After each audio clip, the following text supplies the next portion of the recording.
All right, welcome to the Krueg Show. Or as you can see, Johnny's just sitting down. John Lund in the house. Hope everybody's having a good Monday night. We're going to have a fantastic stream. We're going to talk a little Niners. We're going to talk a little trade rumors. We're going to talk a little bit about the Senior Bowl. We're going to get into a little Super Bowl. We're going to get into a little Warriors. Luka. Are the Warriors going to make a trade? I may even talk a little Giants if I decide I want to swear, but people don't want me swearing as much, so I'm trying to eliminate the swearing. But it's all straight ahead. Are you mad like I'm mad about the Flaherty thing, or no? That's not part of it. No, I'm just right, mad I'm messing overall. Up your tease. Go ahead. Yeah, me too. Me both.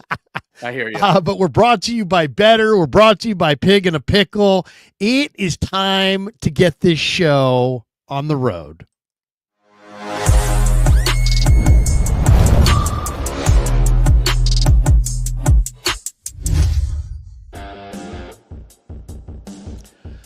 right, welcome to the Krueg Show. Monday night, John Lund in the house. We're brought to you by Pig and a Pickle, the best barbecue in all of Northern California. Check them out. They're in Emeryville. They're in Corte Madera. They're open 7 days a week, from 11 a.m. till 8 p.m. or until they run out. Pig and a Pickle, the best barbecue in all of Northern California.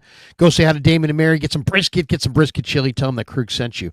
We're also brought to you by Sharp Corner Sports Cards and Collectibles. They're at 205 Cypress Avenue in Pacific Grove. Thanks to Anthony Catania, our good buddy down there. He's at 831-521-5264 for all your sports cards and collectible needs. And, of course, we are brought to you. This live stream is sponsored by Better, the official daily fantasy sponsor of the Krueg Show. Use Better to make daily fantasy lineups and win real money. We're going to try it later on in this stream. Johnny and I will look ahead to Super Bowl 59 and make a lineup. Download the Apple. Make sure you use the promo code Niners to get that first deposit matched up to $200. Everyone who does is automatically entered to win a free signed Ricky Pearsall jersey. We'll announce the winner on Super Bowl Sunday. John Lund's in the house. Johnny, good to see you, man. How are you? Good to see you. Oh, my God. It is so busy right now. It's almost overwhelming, like you said in the tease that I shouldn't have interrupted, which is between the Warriors and all the crazy stuff. And, Joe, you're too late to the party, buddy. You know, the lights already went on. It's 2:00 in the morning and everybody scrambled away. And you're like, I got to get somebody. Oh, the lights went on and everybody went home and you're late. But anyway, that's for another minute. And then we'll get to Joe at some point because I think I'm seeing some Jerry Jones 2.0. I agree with you. And then the Myles Garrett thing comes down today. I'm about 3/4 of the way through the show and I use the same stuff that you use. And all of a sudden you look down and everybody's Myles Garrett. And I look over and Pat McAfee is talking to him. He's requested a trade, and they're throwing up cap numbers, and Schefter's talking stuff. And so I just got done writing a piece on it. I mean, there's just so much stuff compelling. This isn't like stuff we make up, and you know this better than I do. This is the greatness of this forum and this stage and this platform, which is whatever you want to talk about, however long you want to talk about it, and whenever you want to switch gears, it's not completely a dictatorship, but it's like, oh, we're the flagship of the Warriors. We got to talk about the Warriors. Or we're the flagship of the Niners, we got to talk about the Niners. Or damn, we got to talk about, you don't have to talk about anything. You only talk about what's compelling and what everybody else wants to talk about. And it just makes this so much fun. We got Mitchell and Ness. What you straight sipping vodka. on? What you sipping on, Larry? That was straight vodka is what you just did. Oh, yeah. A little bit of Moscow's finest. You're drinking vodka? Vodka. Yeah, but it was straight vodka, man. When I do these streams, I do them hard. You're not messing around. That's why you have an assistant. More vodka. Vladimir, fill up my Svetlana. Will you please bring me my vodka? I've got empty vodka. Let's go. No, it's just water, just a little water. Yeah. Now I'm out of water. So I may say, you got an hour, you got to get something. I can take it over for a minute if you go get some, because isn't that the worst? I'll say, John, tell him that story about 77, and then I'll just get out of here. Yeah, you and I, you know what we need to tell stories about is the last time the Super Bowl was in New Orleans. You and I were there. It was Super Bowl 47. And even though we were on competing radio stations, we liked it when you hung out more with us. And so we had, oh my God, we have so many Super Bowl stories, or actually New Orleans stories. Well, I do have a we could couple tell of a New ton of Orleans them. stories I could tell right off the shoot since it is in New Orleans. WI_Badger says, Larry, give us some bulky. If I get deep into my Trent bulky, I'll tell you, Lowry, you and Johnny Lund over here, you're always talking Gerald about Hodges. linebackers. Linebacker you, linebacker this, linebacker that. Let me tell you about Gerald Hodges, my friend. Gerald Hodges will miss a tackle, okay? But he'll get up and he'll miss another, all right? And I'm going to tell you, this guy's got 2 bad ACLs. He's got shoulders that are dangling by a thread. He can't make any tackles, but I'm telling you, that's Gerald Hodges, and I'm a fan. Good old Trent Baalke is going to talk up Gerald Hodges, even though that guy can't break down in space to save his life. I mean, dude, your bulky has become A+ material. I mean, seriously, you had a good bulky before. I've been working on it. I haven't even been around him. I haven't been around him, but yeah, he's that story is too. He was a survivor. Camp. And that story was from training camp, and the Niners linebackers were so bad, and he's talking up Gerald Hodges. Meanwhile, you and I are laughing. We're doing the interview and we're laughing. and then Aaron Lynch walks by us, and we thought it was the Goodyear blimp because his wife was pregnant. And he put on the baby weight too, and he's supposed to be like a 250, 260 pound outside linebacker / edge. He's 300. Easy. 305.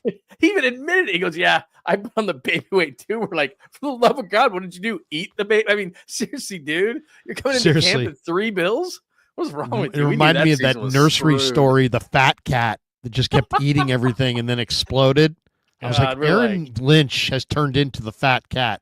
Yeah, I was an Aaron Lynch fan. Tremendous. I had I think I even had an Aaron Lynch T-shirt for a while. Anyway, all right, here's my 2 New Orleans stories before we get into the Rams putting Cooper Kupp on the trade block. We'll get into the Niner trades. A couple quick New Orleans Super Bowl 47 stories. Okay, one of them, Chris Townsend, who's another sports media guy. We're in the Pat O'Brien's in the quarter, and a fight starts at like 3:00 in the morning in the bar, and we were in the back of this piano bar, just passed out. We were just plotting like how we were gonna get back to our hotel room. It was like 3:55 or whatever, and all of a sudden there's only 2 guys sitting behind us, but they start arguing, and then we kind of look over our shoulders. They're kind of arguing back and forth, and it's kind of rude because there's somebody on a piano playing piano, right? So I kind of looked over. I'm like, these guys are kind of rude. Next thing I know, they're fighting. So now I grab one of them. Townsend grabs the other. We separate them. The lights go on. The music stops. It's a dark piano bar, but now the spotlight on the piano guy. Now the main lights are on, and there's all these people, and there's 200 people in this place. And I turn around, and it's a guy in his 60s fighting a guy in his 30s. And I'm like, what the hell's going on here? Immediately, the cops run in. And right as the cops run in, the younger guy puts his hand in his mouth, and he goes, I'm bleeding. And he starts to cry. Like a child. He's like, I'm bleeding. I'm bleeding. Like that. And I'm like, what is going on? And then he goes, and then the other guy goes, shut up, or something like that. And he goes, you shut up. And then all of a sudden I turn to my left and I hear him go, Dad? No. Yes. It was a guy fighting his dad. So now the cops are walking over, and now I'm like, oh, now I'm interested. Now I'm like, this is just the height of trash. Dad fighting the son. The dad's fighting the son. Now Townsend and I just start laughing right there. We're like, because at this point we're wasted already. We just start laughing. I'm like, it's father's son, and the cops come over. He's like, what's going on here? And he's like, and he breaks it up. He's like, this guy hit that guy, and the bartender comes in because that guy hit the other guy and he tackled him. And then he goes, what's going on here? And he's like, well, me and my son, we're having a disagreement. So all of a sudden he admits that it's his son. And so then the son, I guess, had broken the dad's glasses and swore at him and this and that, whatever. The cops in New Orleans say to the dad, what do you want me to do with him? Because they were going to arrest the son for assault, right? No way. Yeah, they were going to arrest the sons for assault. And he goes, what do you want me to do with them? And I swear to you, it was the most hilarious moment. It was like an E.F. Hutton moment where everybody kind of leaned in because it was a gigantic. He's like, the cop's like, what do you want me? We're going to take him downtown. What do you want me to do with him? And everybody goes, looks in, like leans in. There's this big dramatic pause. And the old man goes, arrest his damn ass. He did not. You can't do that to your kid. He did. He No said matter what arrest your him. kid does, Cops be cuffed adult. the kid, walked him out. Oh, the guy come stayed in the on. bar. It's New Orleans, so that's over. Lights back off. Right. Oh, Music yeah. starts. We're back to normal. Boy, that's Unbelievable. We could go down the road, and I understand people want to get into all the Niner stuff and the tons of things that are going on today, but you can't have your son arrested. You can't have your son arrested. It goes on his You can't start a record, fight in a man. bar with your son either. Yeah, that's true too. You That's gotta be so an adult in the trashy. room. So trashy. But good Yeah. stuff. Good stuff. All right. Let's talk a little bit. There's a big rumor day. Let's just go through them. First, Myles Garrett has demanded a trade from the Browns. The Browns are in cap hell because of Deshaun Watson. There's an article up that I'm looking at right now in front of me that somebody is suggesting that the Niners trade Brock Purdy to the Browns for Myles love of Garrett. God. I don't think that's going to happen. Oh, by the way, NB, Larry and Kevin in 15 years. Oh, damn you. If you guys are working this closely together and are not fighting, you're not going to fight in a bar drunk in New Orleans. I will not. You guys are fighting. You guys are close right now. You guys work together every day. That's just not right. You're That not is fighting. just not right. You're not fighting. All right, let's get to our first topic, and then we'll get to our better lineup. The trades. So Myles Garrett wants out, and obviously they got cap problems. Browns are going to make a trade. There's a bunch of teams. Dallas is favored, but the Niners are got to be in the mix just simply because he's so dominant. He's such a great player, and some of these other teams are like Kansas City, Philadelphia. I mean, you almost got to get this guy to make sure you don't have to go against this guy, and you got to at least kick the tires and figure it out if you can afford him. The Niners are kind of uniquely positioned here. One, he may want to come here because of the success they've had. Two, because of the presence of Saleh. Three, because of the presence of Bosa. And Myles Garrett in San Francisco opposite Bosa would give the Niners exactly what they're looking for. Then they could go into this draft and go get some younger defensive tackles and build that line into the monster that they envisioned when they took this thing over. So that's one. Niners are like fourth on the list at 7-1 in the Myles Garrett sweepstakes. Who knows what it would take, but they do have Leonard Floyd. They could move. They do have Yatir Gross-Matos. Both of those guys are under contract. They could move those guys plus picks. Who knows? I don't know if I'd want to move 11, but if I could move from 11 down to 18 or 19 and get some more picks, maybe I would trade 19. I think 11 is kind of steep. I think I'd want to get more out of that than just a veteran player, even though he's a great veteran player. So just a thought. Okay, so then the other rumor is from Bleacher Report, and it's not really a rumor as much as a suggested trade in an article that the Niners go after TJ Watt. And it was one of the trades suggested. It was like Debo, J.P. Mason, and 2 second-round picks to the Steelers for TJ Watt, which seems like a great deal to me because I think you can replace Mason easily. The seconds are good picks, but not firsts. And, Debo, I think, is done, to be completely honest. Yeah. I mean, I like Debo, but I think he's done. So, there's that. Then, in addition to that, Cooper Kupp was told today by the Rams that he will not be coming back and they're going to trade him. I can't imagine that's going to impact the Niners because they're not going to trade him in the division, even though he's not a very good player at this point, or he's a lesser player, let's say, than he used to be. That's out there. Then Garrett Wilson there's a lot of speculation that the Jets will be trading Garrett Wilson this offseason. And supposedly Robert Saleh really loved Garrett Wilson. So would a guy like Robert Saleh be able to influence the Niners to take a shot and trade?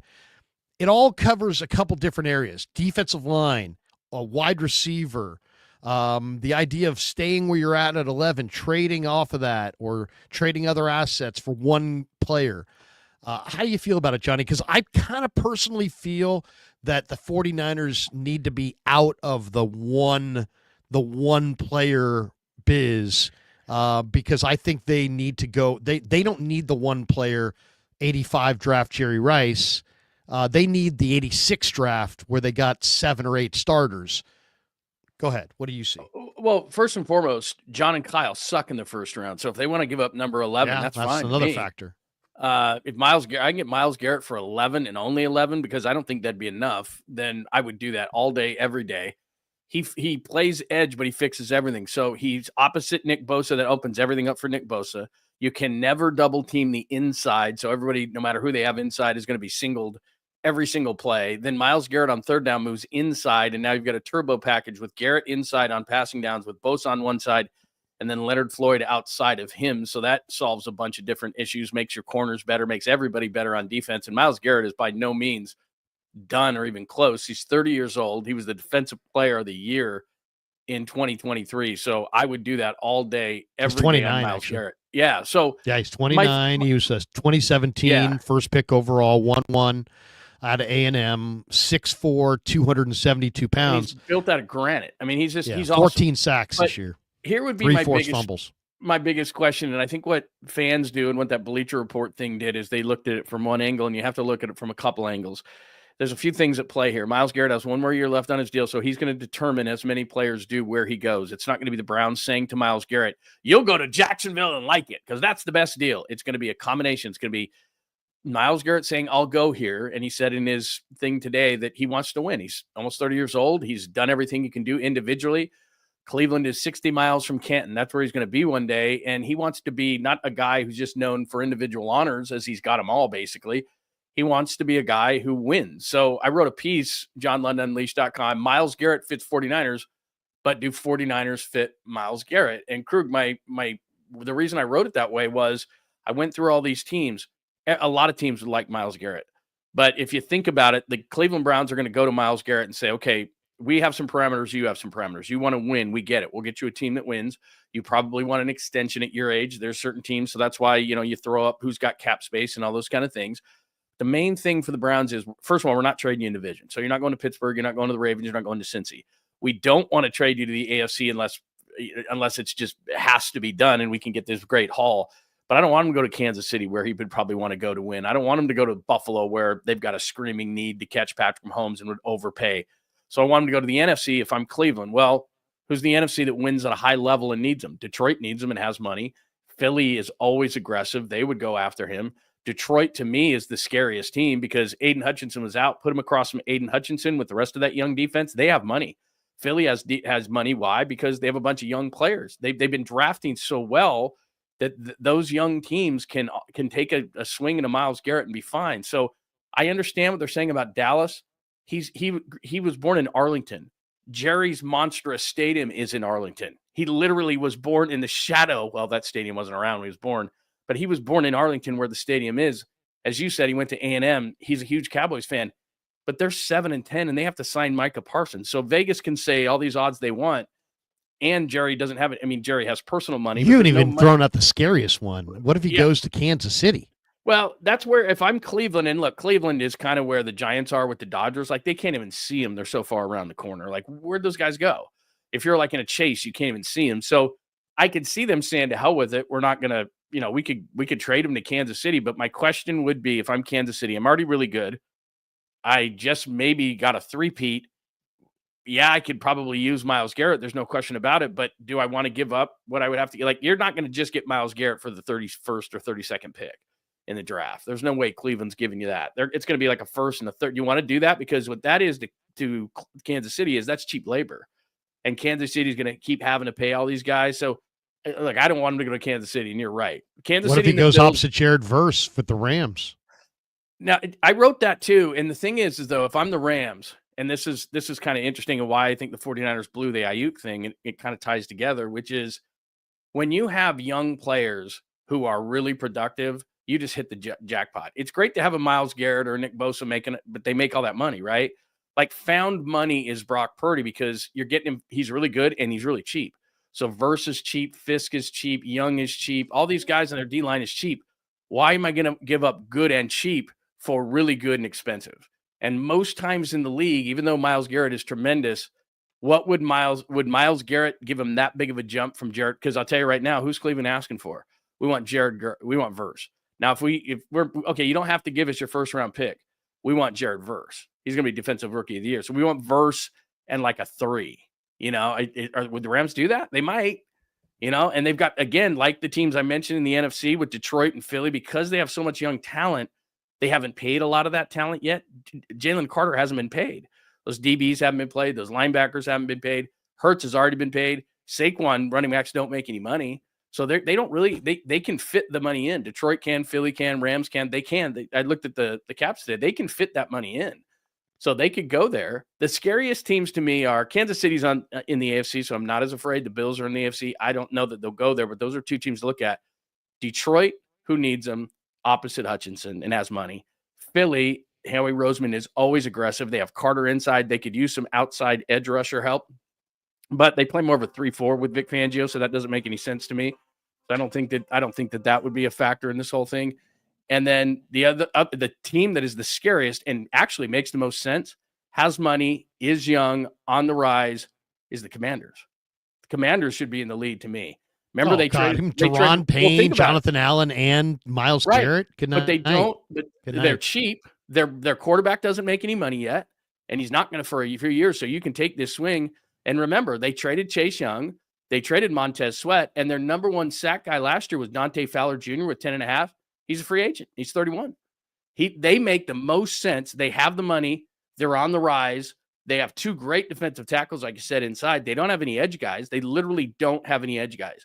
They have Dorrance Armstrong, who had 4 sacks last year, and they have Dante Fowler Jr., who's a free agent. They have no edge rushers. And they just went to the NFC Championship game, and they're not paying their quarterback.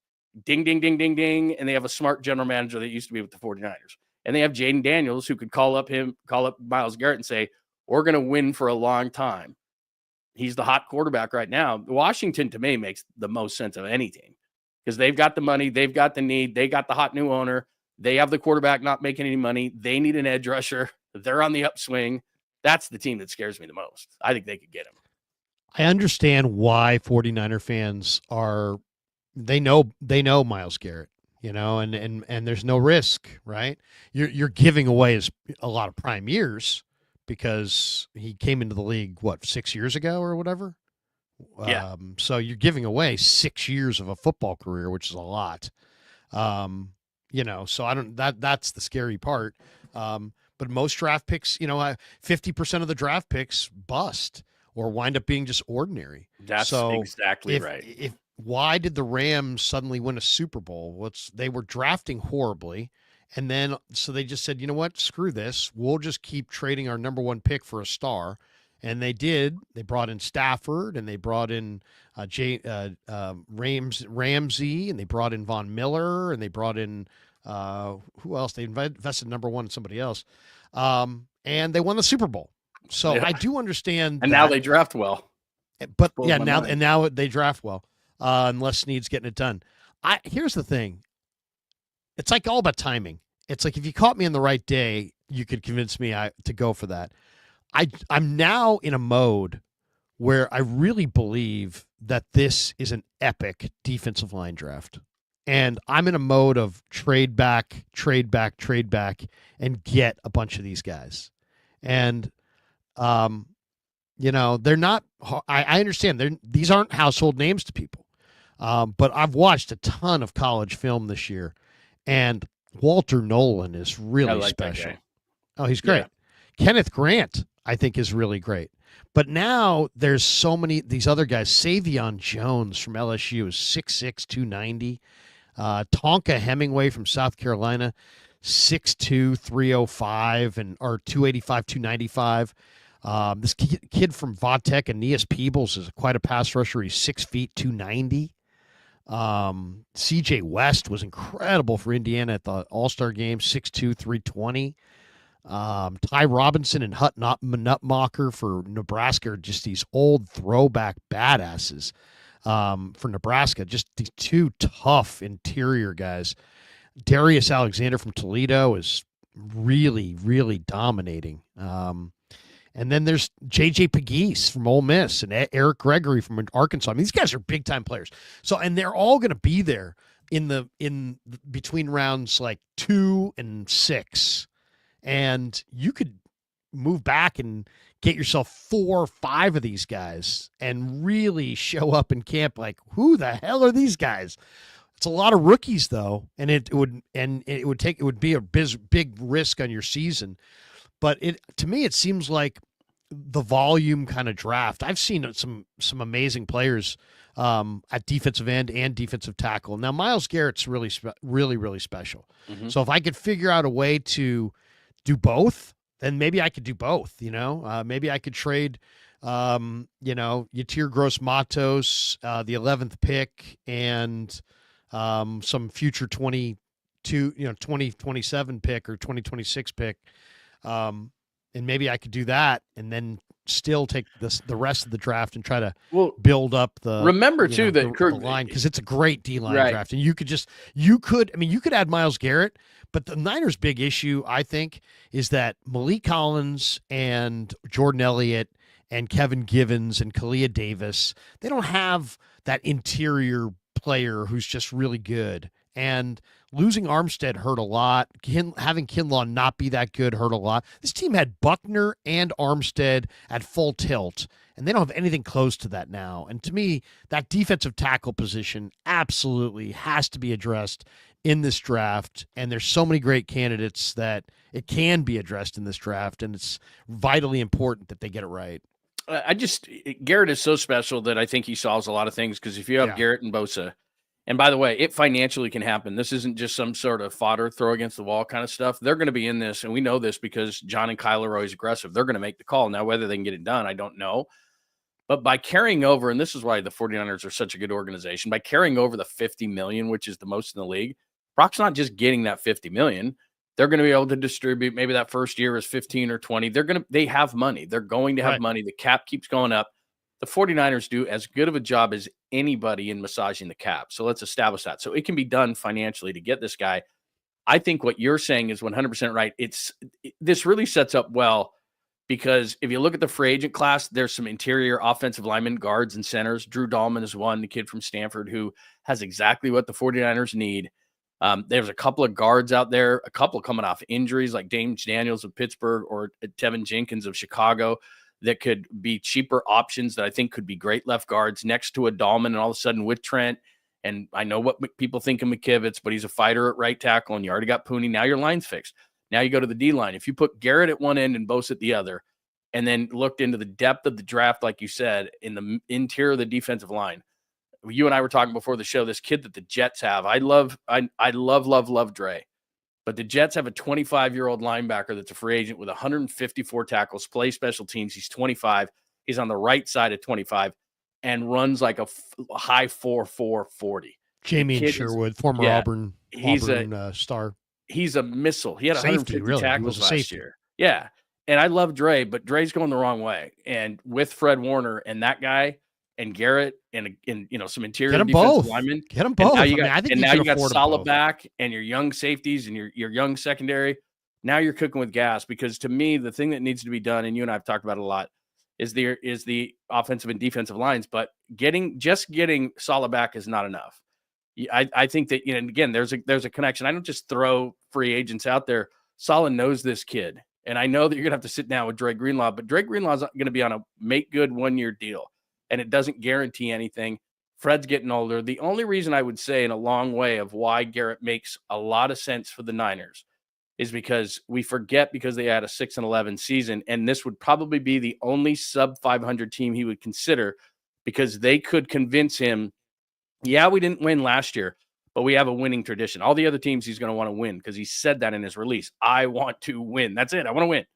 But the Niners. Well, I mean, just because the Niners didn't win this year. I mean, the Niners have been to the NFC Championship game. So it's a one-off. The Niners have been the most, outside of the Chiefs. They've if you want to win, it's probably a good spot. So you could say, okay, Salah's the DC, we're set there. But if Salah's the DC and you pick up Garrett opposite Bosa, you draft a couple of those guys, like you said, with the depth of the D line, great free agent class as far as interior offensive linemen. You add the kid from the Jets, and you can do that all and still, because those are positions that are not expensive. You're talking about interior defensive line, interior offensive line, linebacker. Those aren't expensive positions. You can still sign Brock to the deal, and you can still you can do all those things. You can do those things if you're the Niners. I think it all starts with defense. They'll be fine offensively. There's so much talent. They're all coming back. McCaffrey's back. Ayuk's back. It's about looking at the defense and saying, like you and I were sitting in that booth so many times, can they stop the run here? It's 3rd and 3. Can they stop this? It's 4th and 1. No, they can can't, they stop and they this? haven't 3rd been and 1, able to. Can they stop? They can't. That's been their biggest Let's issue. pause. Let's They pause for can't just a stop. sec. We'll come back to this in just a sec. This live stream is sponsored by Better, the official daily fantasy sponsor of the Krueg Show. Use Better to make daily fantasy lineups and win real money. Download the app below. Make sure you use the promo code Niners to get your first deposit matched up to $200. Everyone who does is automatically entered to win a free signed Ricky Pearsall 14 jersey. We'll announce the winner at the end of November, or we'll announce the winner on Super Bowl Sunday, which is next Sunday, in our postgame show after Super Bowl 59. So thank you to everybody who's signed up, and let's take a look right now at our Better lineup, and we're looking at Super Bowl Sunday. Ooh, so nice. Why don't we look at okay, let's see the options that we can check out here. Well, let's take a look at Mahomes first. Let's see. Mahomes, 251 passing yards, 251 and a half passing yards, more or less. I think less. From Mahomes? I think less. Well, first of all, before we get into the exact particulars on this, this is what I like in this game. I like Philadelphia's defense to slow down Kansas City, and I like Kansas City's defense to slow down Philadelphia. I kind of like the under. I just think both defenses will win the day. I like Philly's offense and Barkley, but I really do respect Kansas City's defense and Spags, and I think they'll bottle them up and get them to punt a few times. And I think Fangio is a really good defensive coordinator, man, and I don't think Kansas City's playing great offensive football. Their receivers are not great. Kareem Hunt is long in the tooth. Kelsey's really long in the tooth at this point.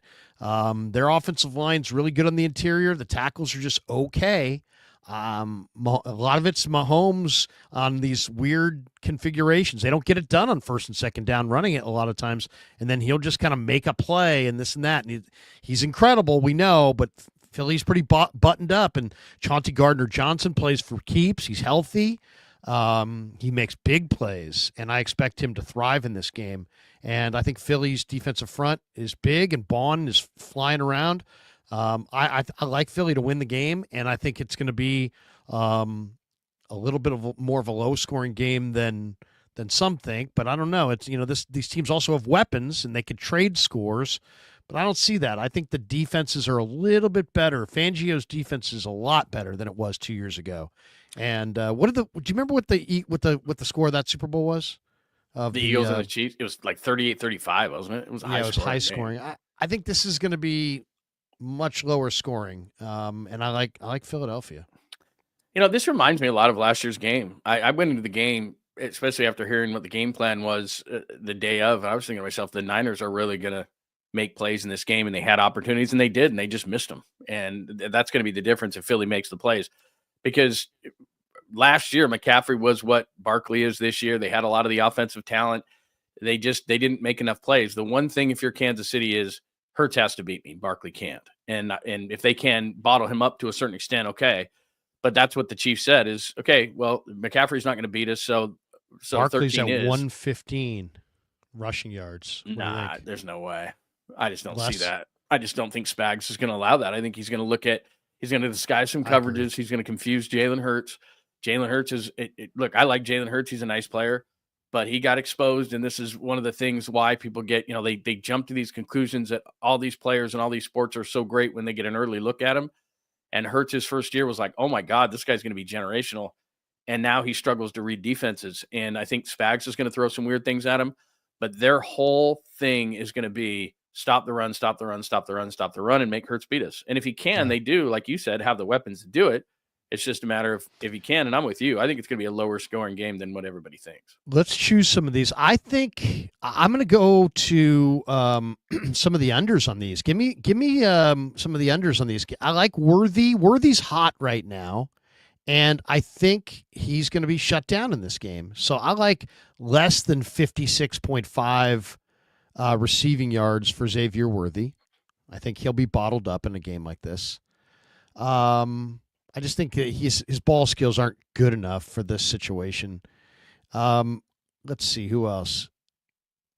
You've got. I think it's going to be a run-heavy plan for Philly. For sure. So they're going to try. So some of these, like, what's this one for Brown? Is that 7.5 attempt, 7.5 receptions? I kind of like that under. Oh, yeah. Seven. They're saying 7.5 for A.J. Brown. I'd definitely go into that. So you get if 7 means you'll get like 7 10 catches for 80 yards, and he no, I think Kansas City can shut him down. I don't think he's going for over 7.5. He'll be on McDuffie, and McDuffie will be on him, right? So I'll take that under. I'll take less on A.J. Brown. Remember last year, they couldn't get off coverage last year. It was so frustrating to watch. They could not get off Kansas City's coverage. Let's see Kareem Hunt. What's Kareem Hunt's thing? Because I'll say this about Kareem Hunt. He is kind of a gamer. Kind of shows up in these big games. Where is Kareem? Oh, here we go. 45.5 rush yards. I'll take Kareem Hunt over 6.5 receiving yards. No, that's a good call. They use him. They'll use him in the pass game, especially in the Super Bowl. Yeah, with the extra pressure. Give me Kareem Hunt to go for just 7 like one screen. That's like one yards. screen pass. One screen pass To get them off their pass rush a little bit. Yeah. That's a good call. I like that one because Kareem Hunt, he's a great safety valve. Okay, so now we got that. How about Kelsey? Let's take a look at Kelsey because Kelsey is just and Karlaftis. You know what? Give me a Karlaftis sack. So I'll take a Karlaftis. Dude, that kid plays, man. This kid plays. He's in his prime right now. He's been in the moment. Game. I'm going to bet. You know what I'm going to do? I am going to bet for sure because it's the only way I can stay focused on this game because the game's just going to piss me off. I know. You got to wager because you can see how fun it is to get some of these props. You have to. Because then you can you got to do a few of them. So let's see what we got. We got 4. So we got $20 times 9. So I like your Hunt move. Under on Worthy's good. So we got Barkley less than 115 rushing yards. That's almost a guarantee. I mean, as good as he is, and he's good, that's going to be their whole game plan. Their whole game plan. Worthy with 56 or less receiving yards. That's a lot of receiving yards. Let's hope he doesn't get a big one. Like he doesn't get exactly. You hope he doesn't get. Because they're going to throw a big one. Stuff. Even a big one, even if you make a 35-yard catch or a 40-yard catch, that would still be okay. I still feel good. But you just can't have multiple big ones. And then Hunt, 6.5 receiving yards, one screen to Hunt that goes for 8 yards, and that's covered. And then Karlaftis to get a sack, 1 sack. Can we go back and change? Can we go back and add one more? Where's Chris Jones? I was just going to say the Chris same thing. Chris Jones wrecks. If there is a thing where he gets 1 sack, then that's just a money play. He is absolutely getting 1 sack. He just wrecks Super Bowls. He can fall asleep for 2 or 3 games. Chris Jones is absolutely going to be his. That's what he does. That's what he does. Do we have Chris Jones? He's unbelievable. I hate that guy. Glad they're not playing. No Chris Jones. Yeah. Is that right? Yeah, there's no Chris. No Chris Jones props? No Chris Jones. That's it. Oh, God, that guy dominates the Super Bowl. That's all right. That's all right. We'll go with what we had. We got those. Oh, wait. Do we have Chris Jones? You got an interception on an over-under on interceptions for Hurts? I'd take that. Wait. He's at least going to get 1. He's got to be in there. Yeah, that's crazy. I don't see it. No. Because he dominates. They took him off the board. Seriously, because everyone would bet him. Like what? I mean, like I'd go like a 1.5 batted passes and go over. My God, he kills you, dude. He kills you. Well, maybe if it was the Niners, then maybe I know, Brock Purdy sitting in the middle and knocks down or Jimmy. All right, so there we go. And thanks to Better. Once again, download the app below. Make sure you use the promo code Niners to get your first deposit matched to $200. Everyone who does automatically is in the running to win the Ricky Pearsall signed number 14 jersey. You will not want to miss that. Your opportunity to win that, I should say. Okay, I want to share the screen because we were talking before about let's see, let me see. Yeah, here it is. I want to show you the stat. I'm just sharing the screen on my I always get nervous when I do that. I don't want to show the wrong thing. What? Exactly. I have Why no does Larry idea. have OnlyFans up? Yeah, it's like, what's that about? Anyway, this is a stat that I saw earlier today, and that is we're talking about Robert Saleh's defenses. Look at the blitz rate on Robert Saleh since he's been in the NFL. 4 years with the Niners. It ranked 21st, 28th, 13th in 2020. That was the year they lost Bosa, so they had to blitz more. So they blitzed at 35.4%. But then he goes to the Jets, 29%. They're 20th in blitz rate, 31st in 2022. Dead last they blitzed the least of any team in pro football in 2023, and this year 22nd, and they lost, of course, Reddick, right? He wasn't, you know, they traded for him. It didn't work out, and then he didn't show up. Okay, but you know what that tells you right there? You know what that tells you? You got to get it done with your front four. Well, that's it. And so he likes to get it done with his front four. So if we're having our conversation about Myles Garrett and you look at that number, and he hasn't been with the 49ers since 2020, but that's the year they lost Bosa. So really, he hasn't had the full complement being here because we all go, oh, he knows the defense so well. Well, he hasn't had the full defense, this defense, since 2019 when Fred and Bosa and everything were young. And they went to the Super Bowl. Right. So they went to the Super Bowl that year, and they had the full complement of their defensive line. Well, this year, you look across, and he doesn't, he has Bosa, but he didn't have like a Quinnen Williams. They were stacked on that D-line. He either has to go get Myles Garrett or convince him to go get Myles Garrett, or he's going to have to change some things up defensively because if they don't, Leonard Floyd's nice, but I think at this point in his career, he's a third down guy. And I think they need an every down guy opposite Bosa. And we've talked about ad nauseum the interior of the defensive line. If if Saleh, and we have free agency, we have the draft, so they're going to address it, but they better, because if Saleh thinks, and this was one of the main problems for Nick Sorensen, not only did Nick Sorensen not bring the blitz, but when Bosa got hurt, like you just talked about 2020, when it goes up to 35.4%, he didn't adjust. That's why he's gone. I mean, they were bad in general, but it was like, hey, dude, Bosa's not even in the game, and you're still bringing 4. Like, I know that philosophically that's not what you want to do, but you got to put some pressure. You got to heat the quarterback up, and they didn't change anything. And when I look at this number, if Saleh thinks with the current group of defensive linemen that he's not going to have to bring extra pressure, he is. Well, but I mean, if you really look at this too, I mean, his blitz rates percentage-wise with New York were way lower than he ever had in San Francisco. 17%. I mean, those 22 and 23, they were the lowest blitzing team in pro football. And guess what? That's what he wants. So what's the key to that? The key to that is to have a front four that wrecks shop.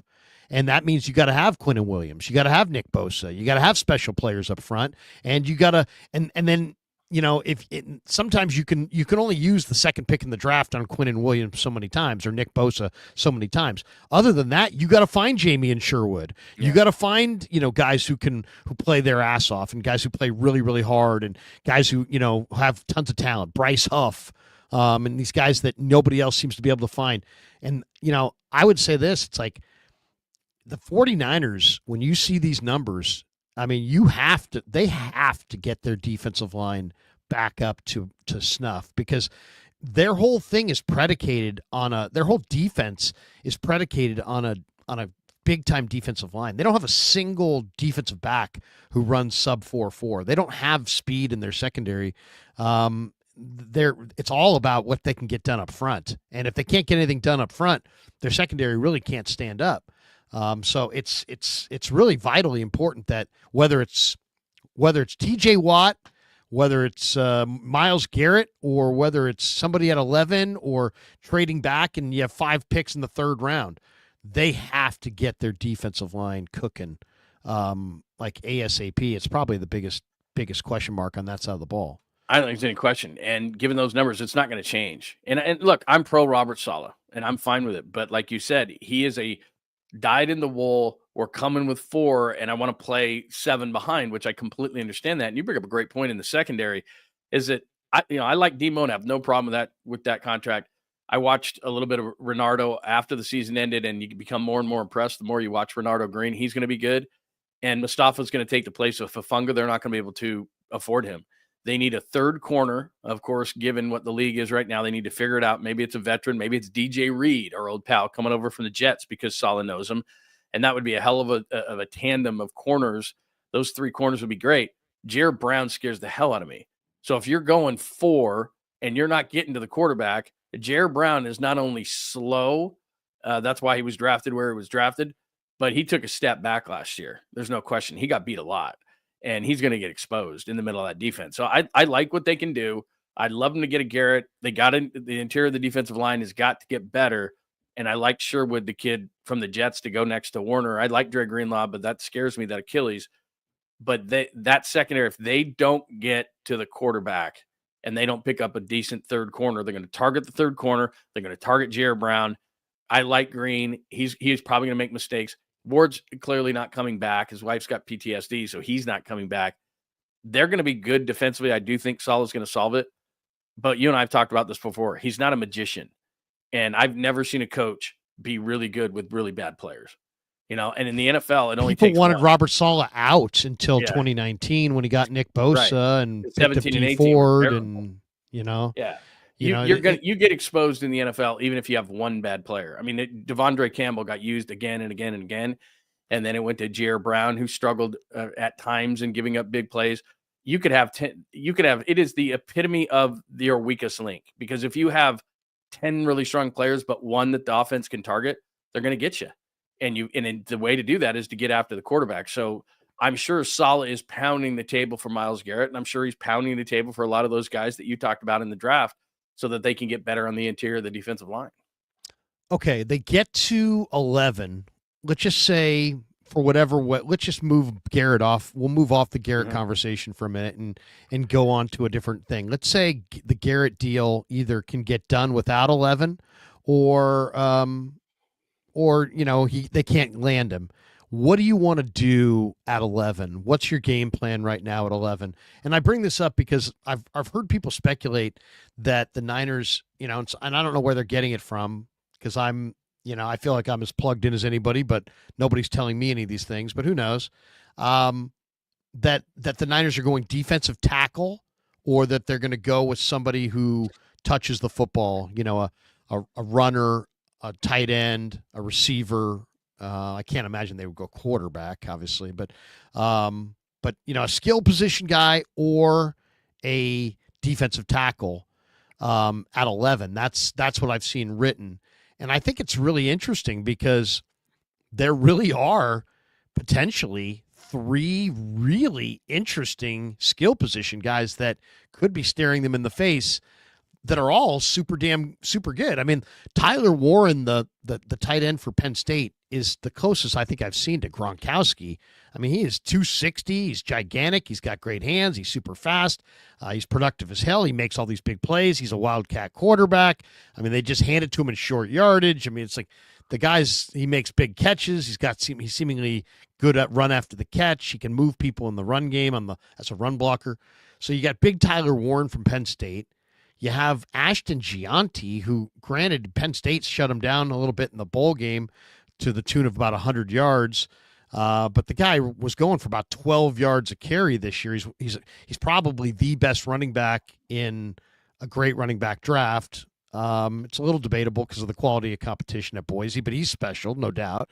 And then there's T-Mac, Tetaroa McMillan, who was Jacob Cowing's teammate at Arizona, who's just 6'5" and runs in the 4.3s, and he's really, really special.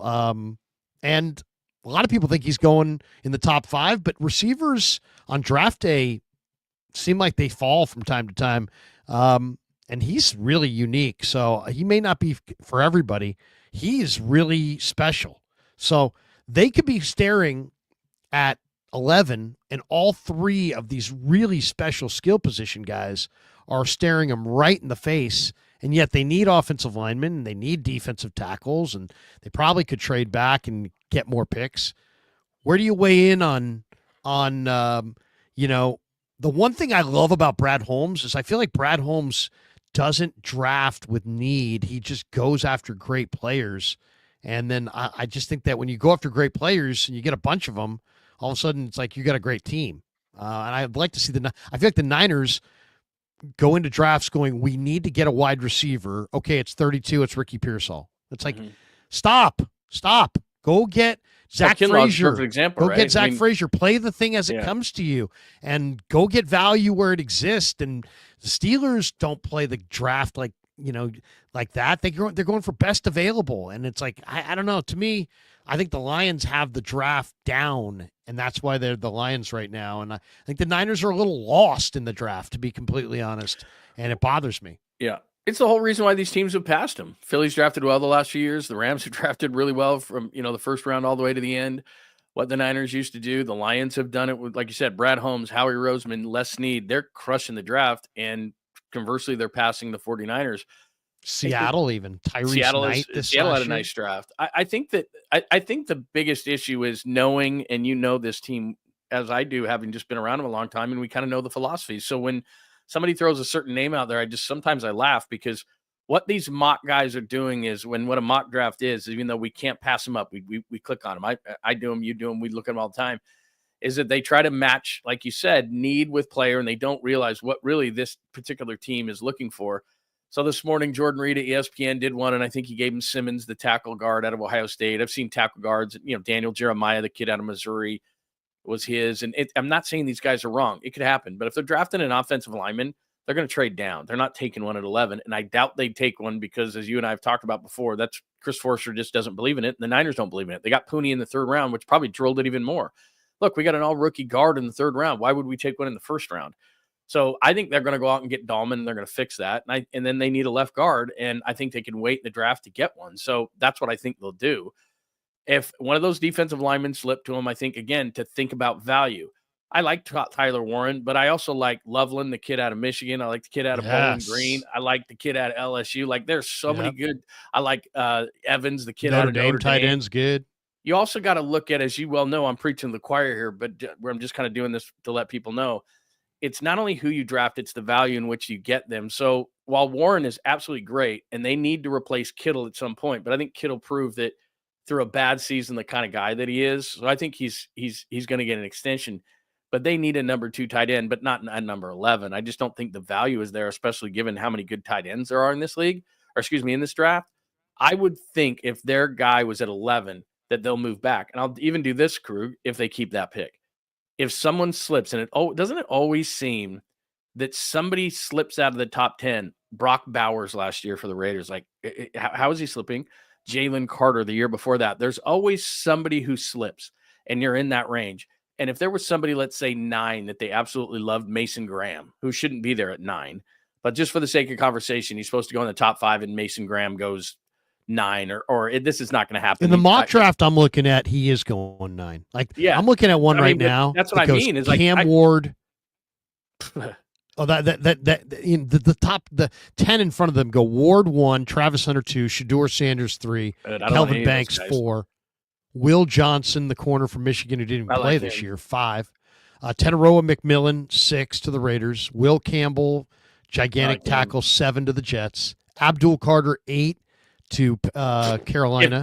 If the Niners are sitting at 11 and Abdul Carter falls to slid, 8, I'm going to get him. Like, that's what I'm saying, is that the same thing happened with Parsons. But in this mock, it actually, Mason Graham falls to 11. Okay, there you go. So maybe that's what I'm saying. That the Niners are in a really interesting position, in that if they don't sit back, like, they could move down if there's 3 or 4 guys on their board that they like, because I think in what they're looking at, there might be, or they might do that interior line guy, offensive line, but they're going to move down to get it. But if that scenario you just mentioned, Abdul Carter, who's the most talented guy in the draft, I think, and is as close as we might get to Micah Parsons, I mean, he's a big, badass edge guy. He could be a Myles Garrett type of player. He's not as big, but he could have that kind of impact. if he's sitting there and New Orleans is on the clock at 9, I'm calling New Orleans. I'm absolutely calling New Orleans going, I'll give you 11. I'll give you, whatever. I want 9. I want Abdul Carter. If Carter slips, if Mason Graham slips, maybe not Johnson, although I like him. Who's another one? There was another one in there. Because like you said, and the strangest thing, and you mentioned it earlier, I can't believe that I think through the process, because next week we're going to, next month, or it's February. So the end of this month, we're going to be talking about the combine. And that's where the biggest movement happens, is the underwear Olympics. Like, I'm seeing Walter Nolan in like the late 20s. There's no way. Like, he's not going to fall that far. And I could see the Niners, if there was, say, a couple offensive linemen, a defensive lineman like Nolan, and they're sitting there at 11 going, there's like 4 guys we like. Let's move to the middle of the first round and just see what's there. And if Nolan is there, then that combines value with the player. And now you're getting Walter Nolan at 17 and you picked up a 3 or a 4 where they really do a lot of damage. So that, to me, that's what it is. Either you move up because so for some dumb reason, Abdul Carter's slipping. And remember, that's Micah Parsons who slipped to that range. It's Bowers who slipped to that range. Guys all the time slip, where you're going, why is that guy sliding? And you can't figure it out. Jalen Carter went 10. I mean, it's like Jalen Carter, like everybody in that first round should be slapped. Like, what do you, Jalen Carter went 10. He's the best young defensive tackle in the league. He dominated the NFC Championship game. He was in the backfield all day against Washington, and he went 10th. So if you feel like there's somebody in that range that like I said, a Carter, a Graham, even you're the Niners, you got to go get those guys. You got to get one of those guys. It's a very good draft. I'll say that. I'm just looking at this mock draft, and it's a 7-round mock draft. I just wanted to see who they have in the 7th round. And this is an amazing 7th round. I mean, that Savion Jones that I just told everybody that I thought was badass from the Senior Bowl, they have him going as Mr. Irrelevant. 6'6", 280. He's the last pick in the draft. He's the Brock Purdy. Yeah. The Niners picked 254, and they have him going 256. I mean, it's wrong, but see, that's what's crazy is, can the Niners just keep doing this? I mean, they did this last year. They can get back into it really quickly with a couple of smart signings. And I think that, like I said, I think there's some really good interior offensive linemen on the free agent market that they're going to look at. I think Drew Dahlman's going to be a 49er. I think that it really lines up well for them. The interior of the defensive line is super deep, and don't sleep on Robert Saleh bringing a couple of Jets over, whether that's DJ Reed, whether it's the linebacker, whether everything. You got to think to yourself, as all these people, and I know we're going to get into the talk of the Warriors, people have to remember connections. Who likes to work with who? This is not only about sports, it's life. Who trades with who works with who has a connection with somebody, who's from somewhere. Like, that's who's played under a certain coach. That's what happens, is we all sit there and we throw things against the wall because these guys on ESPN or somewhere do a mock draft or something. They don't know the team like you and I know the team. We know what their tendencies are. We know what kind of players they like. We know they like dogs. We know, like, and then, a few years ago, this is a perfect example. Like, and Pop knows the Niners really well now, but the first year he was with the Raiders on the draft, and it was the Ayuk draft, he was screaming from the rooftops for Jerry Jeudy. And I'm like, Kyle Shanahan, I remember those shows. He's not going to draft a 180-pound wide receiver whose blocking is optional, who's a diva from Alabama. He's just not going to do it. I love Jerry Jeudy at Alabama too. Do it, and he's been better now that he's with Cleveland. Yeah. He's had a nice year, but Jerry Jeudy, he's waking up. He's starting to come into his own. Yeah, but a great route runner, really quick, but you could just tell that he wasn't a Kyle guy, and he wasn't a Kyle guy off the field, and he wasn't a Kyle guy on the field, and he didn't want to block, and he wasn't a dog, and he wasn't tough. Kyle would have ate him up and spit him out. I mean, that's just what he would have. And he had to go through a couple of those in order for him to realize, okay, this is what I want. And he got a dog like Ayuk, and you start to form. That's why, like, Gerard Mayo's not a good coach, but he never even got his guys in there. You don't even know what kind of guys he likes. You got to give a guy 3 or 4 years to say, oh, okay, now you're coaching not the other guys, but now you're coaching your guys, and now we see what you like in a football player, and now we know that. So we as fans know what Kyle likes and John likes and will their draft and what positions they value and what traits they value. And so then when these guys do mock drafts out of nowhere and just try to match a team with a need and a player that they like to fill a certain hole. I'm not saying that they don't deserve to go in that range, but that's why these guys like Mel Kiper, he'll get, I don't know, 27 to 31 guys, but he won't always get them to the right team because he thinks his number one receiver should be the first receiver and his number two receiver should be the second receiver. And it's like, you got to understand the team and the match. And that's more important. The Niners there's certain guys the Niners won't even put on their board. Like, even if they had a chance to draft Jalen Carter and they were in that top 10, I don't know that the Niners would have him coming out in the way that now he's a badass and everybody would draft him. But I mean, he was in a situation where a guy got killed in a car accident. It was a problem. And it's like the Niners were not going to do that. They were just not going to do that. There's no way. Oh, I mean, Seattle said Carter, no. and Carter has emerged as an incredible player. Awesome. He's one of the reasons the Eagles, I think, are going to win on Super Bowl Sunday. He's a badass, but last year when things went south, they had some problems with him. When the leadership, I know he battled with some guys there. Now this year, it's a new year. He's probably grown up a little bit. And that's why vets help though too, right? I mean, when you have Sure. a Brandon Graham around and a Fletcher Cox who's now gone and all that stuff, and they say, "Hey, big fella, you can be really, really good, but stop fighting it. Just be a badass on the field. Don't fight things. Be smart off the field. Like you got one or two ways you can go, and you can live up to being 10 and make everybody else regret they didn't take you because." I don't have that draft right in front of me, but I like Devin Weatherspoon, for example, in Seattle. He's a really, really good player. Yeah, but Seattle should have taken Carter at 4. I mean, that year when they took him. It's just I think Carter's awesome, and I thought he's just rare. You don't as good as the. Oh, he wore 80. He wore 88. In college. Bad. He was a bad man. He on a team of incredible athletes. He stood out as the biggest, baddest man. Yeah. Think about all those Georgia Bulldogs that went into the league, and a lot of them are on Philly. But all those guys that came into the league, and they're all great. Yeah, I mean, Nakobe Dean this year was great before he got hurt. Has a team drafted that many guys? I mean, Nakobe Dean, Nolan Smith, Carter. I mean, they just name it. They got a bunch of guys. Georgia. Like their whole team is Georgia. I'll tell you, there's a player for Georgia this year, Jalon Walker, who's won the Butkus Award, who's he's really an interesting player because he's 245 pounds on a 6'2.5", 6'3" frame. He's more of a stack backer size, but they used him as an edge rusher, and he got home a ton. I mean, he looks like a guy who could play either. He's a little undersized, though, if you're just going to put him as an edge rusher in the Niners wide 9. I don't know that you could just have him put his hand in the dirt and try to beat offensive tackles and get shipped and all that stuff. I don't know if he's big enough, but he is such an awesome athlete, such a pursuit monster. In some ways, when the Niners start talking about, hey, we need to improve the speed of our defense, if you want to improve the speed of your defense, add Jalon Walker because he is just like a magnet to the football, and he's so damn good, so instinctive, and he's a blitzer. I don't know what he is. I don't know if he's a defensive end or a stack backer, but he's just fast and he wreaks havoc. So I don't know. You got to figure out how to use him. He's pretty freaking amazing. I don't know. We'll have to see if he's a fit for their scheme or if he's kind of more of a 34 front outside backer. We'll see how the pros kind of view him. Okay, couple other thoughts here. Jerry Rice had he went on 95.7 The Game, and Jerry said something that I totally agree with, and I want to share the screen on this. Is it about goat fuel? No, it wasn't about goat fuel.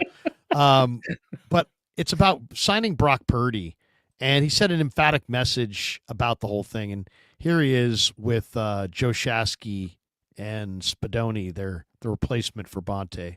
The Niners feel like they have their quarterback in Brock Purdy. Now, we've seen how they've done deals in the past. And last year, and it hasn't been about the quarterback, but Brandon Ayuk, we saw it linger, right? Didn't go well for Brandon last year. We saw it Trent Williams. The contract lingered. We've seen it in the past, Debo, Nick Bosa, et cetera, et cetera. Is it more imperative now more than ever for the 49ers to get this deal done with Brock Purdy sooner rather than later? They need to get it done now. They don't want any distractions this year. I think they learned their lesson from last year. The best thing, if you feel like Brock Purdy is the quarterback of the Niners, get it done. don't let it linger into training camp and all of that. So my thing is though, but you got to be sure. You got to be positive. You cannot make a mistake like that if you don't feel like this guy is completely what you need. Because if you do that, there's no coming back from that. I believe from just watching him, I believe he is the guy. I believe he can, he done taken us to the Super Bowls, and he has, he has taken us to the Super Bowl and done all of those things. And now the 49ers just got to make sure they get this done before training camp. Yeah, I'm with you. I think all Niner fans are with you. Like they want to see this guy in red and gold for a long time. All right.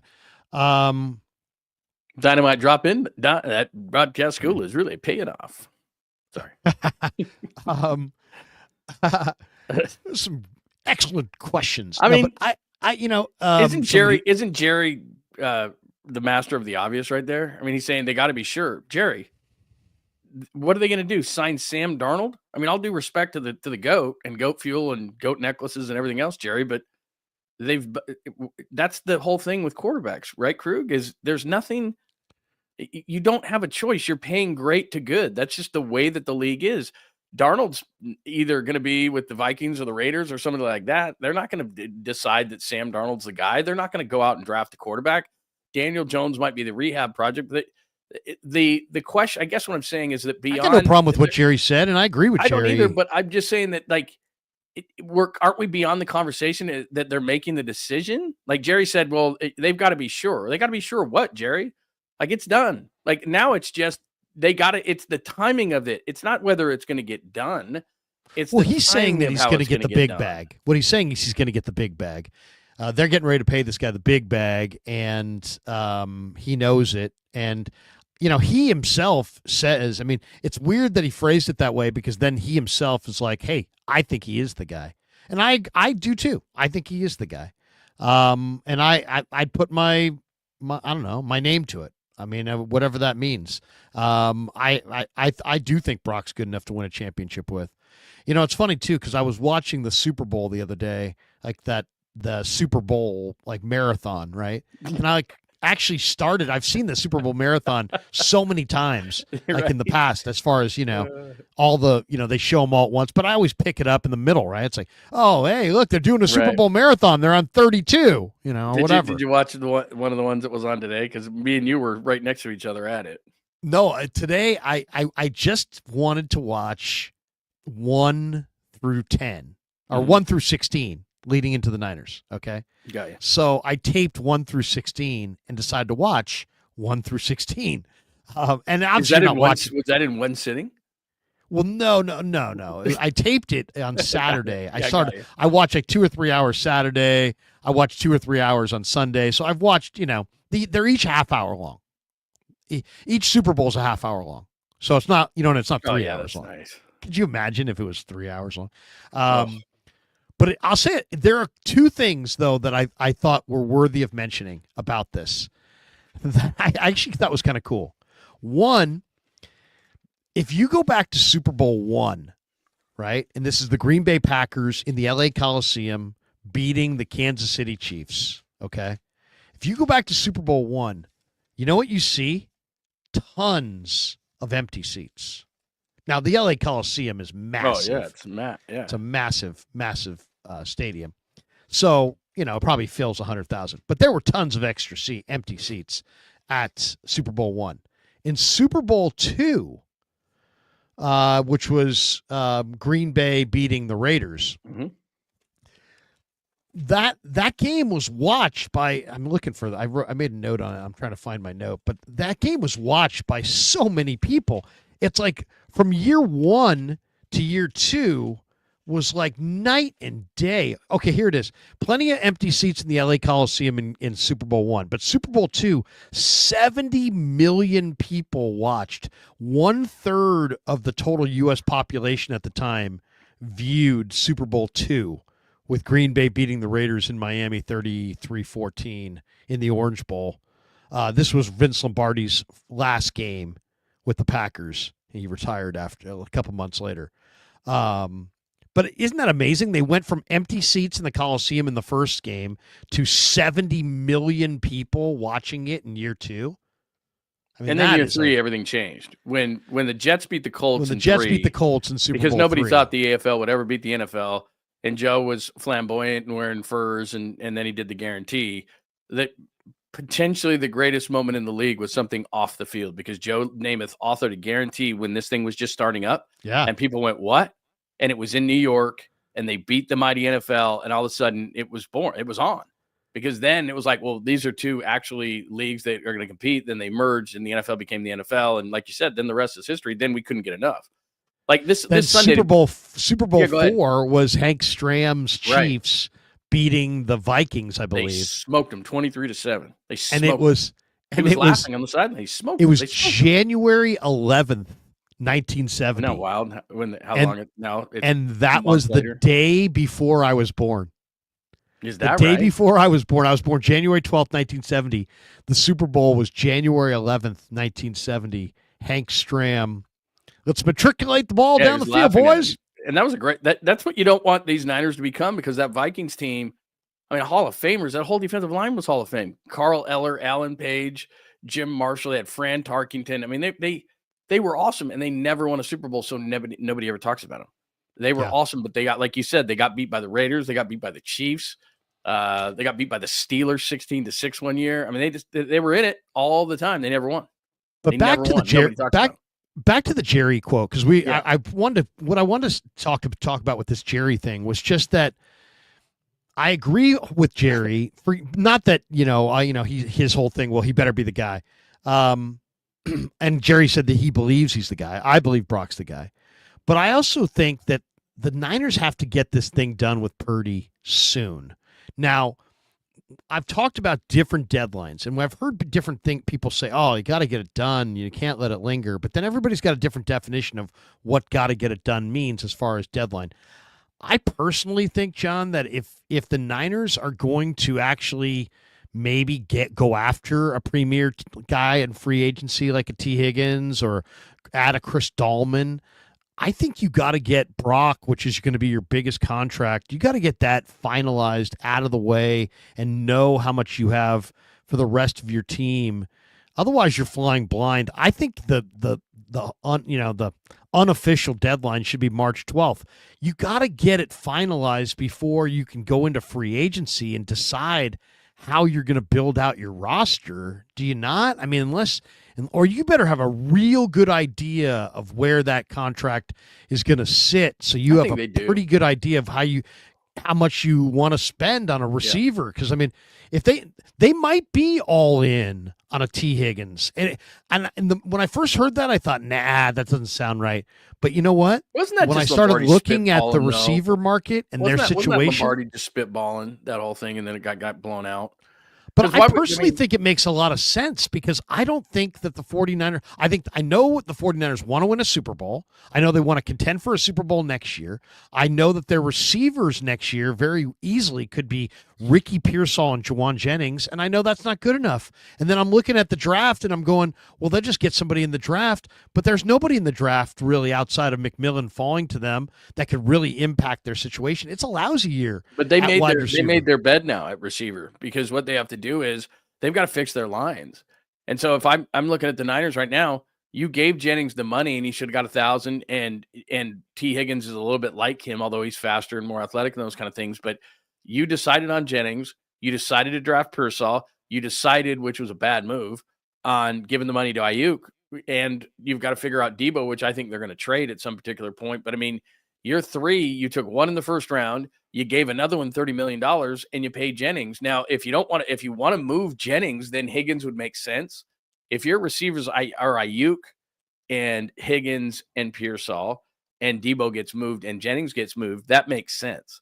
But Higgins is kind of Jennings-ish because he's that bigger receiver, and I wouldn't mind that for Brock. And I agree with you. He's going to bounce back. I mean, I don't understand. This is more nationally driven. He was missing a bunch of guys on his team. He tried to do too much. With his limited physical skills, as good as he can be, he cannot do too much. That's the opposite of what Brock Purdy needs to do. And as a whole, they had a bad year, and he did too. get everybody together. And the biggest reason he needs to sign that contract, I think that Parag is one of the best in the league at massaging this whole thing. They've got a really good idea of what they're going to pay Brock for that first year, and then from there, where it will go. But I think, and they'll overvalue that first year to save money. So to a point, it's important from a financial sense. And I get what you're saying, to kind of build the base of the house before you then give money to other people. You want to buy your biggest thing first, right?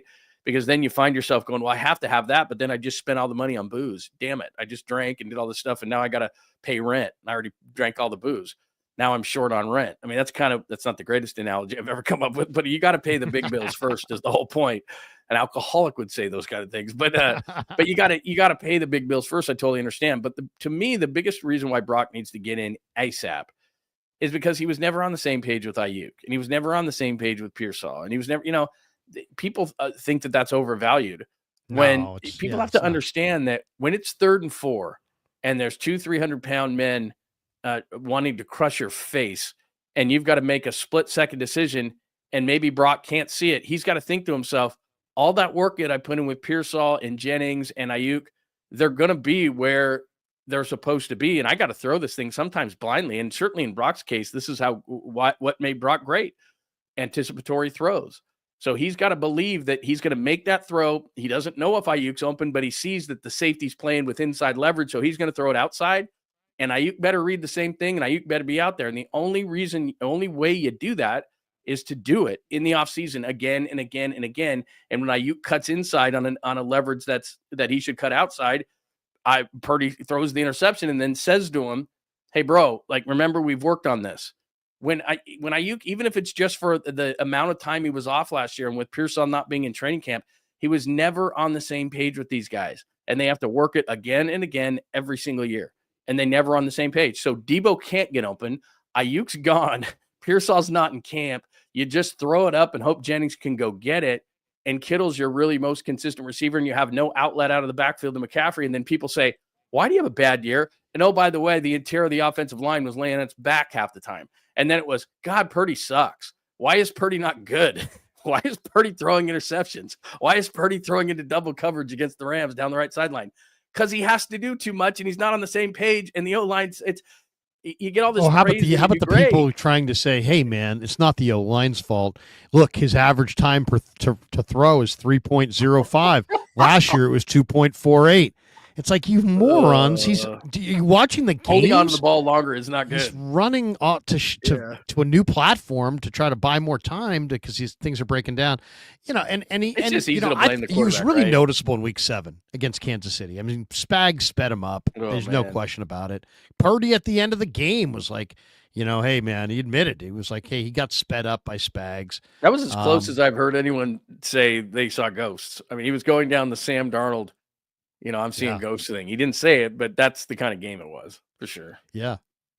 Yeah. I mean, I personally, I think Brock obviously regressed this year, but I think I saw on Super Bowl Sunday, what kind of player he actually is. And I just really believe that if they could build a fortress around him, get a few more explosive weapons, increase their defensive line significantly, and add some speed on defense, I think you could be looking at a quarterback that could win multiple Super Bowls and be a very, very successful 49er quarterback. And I people only see things as they are.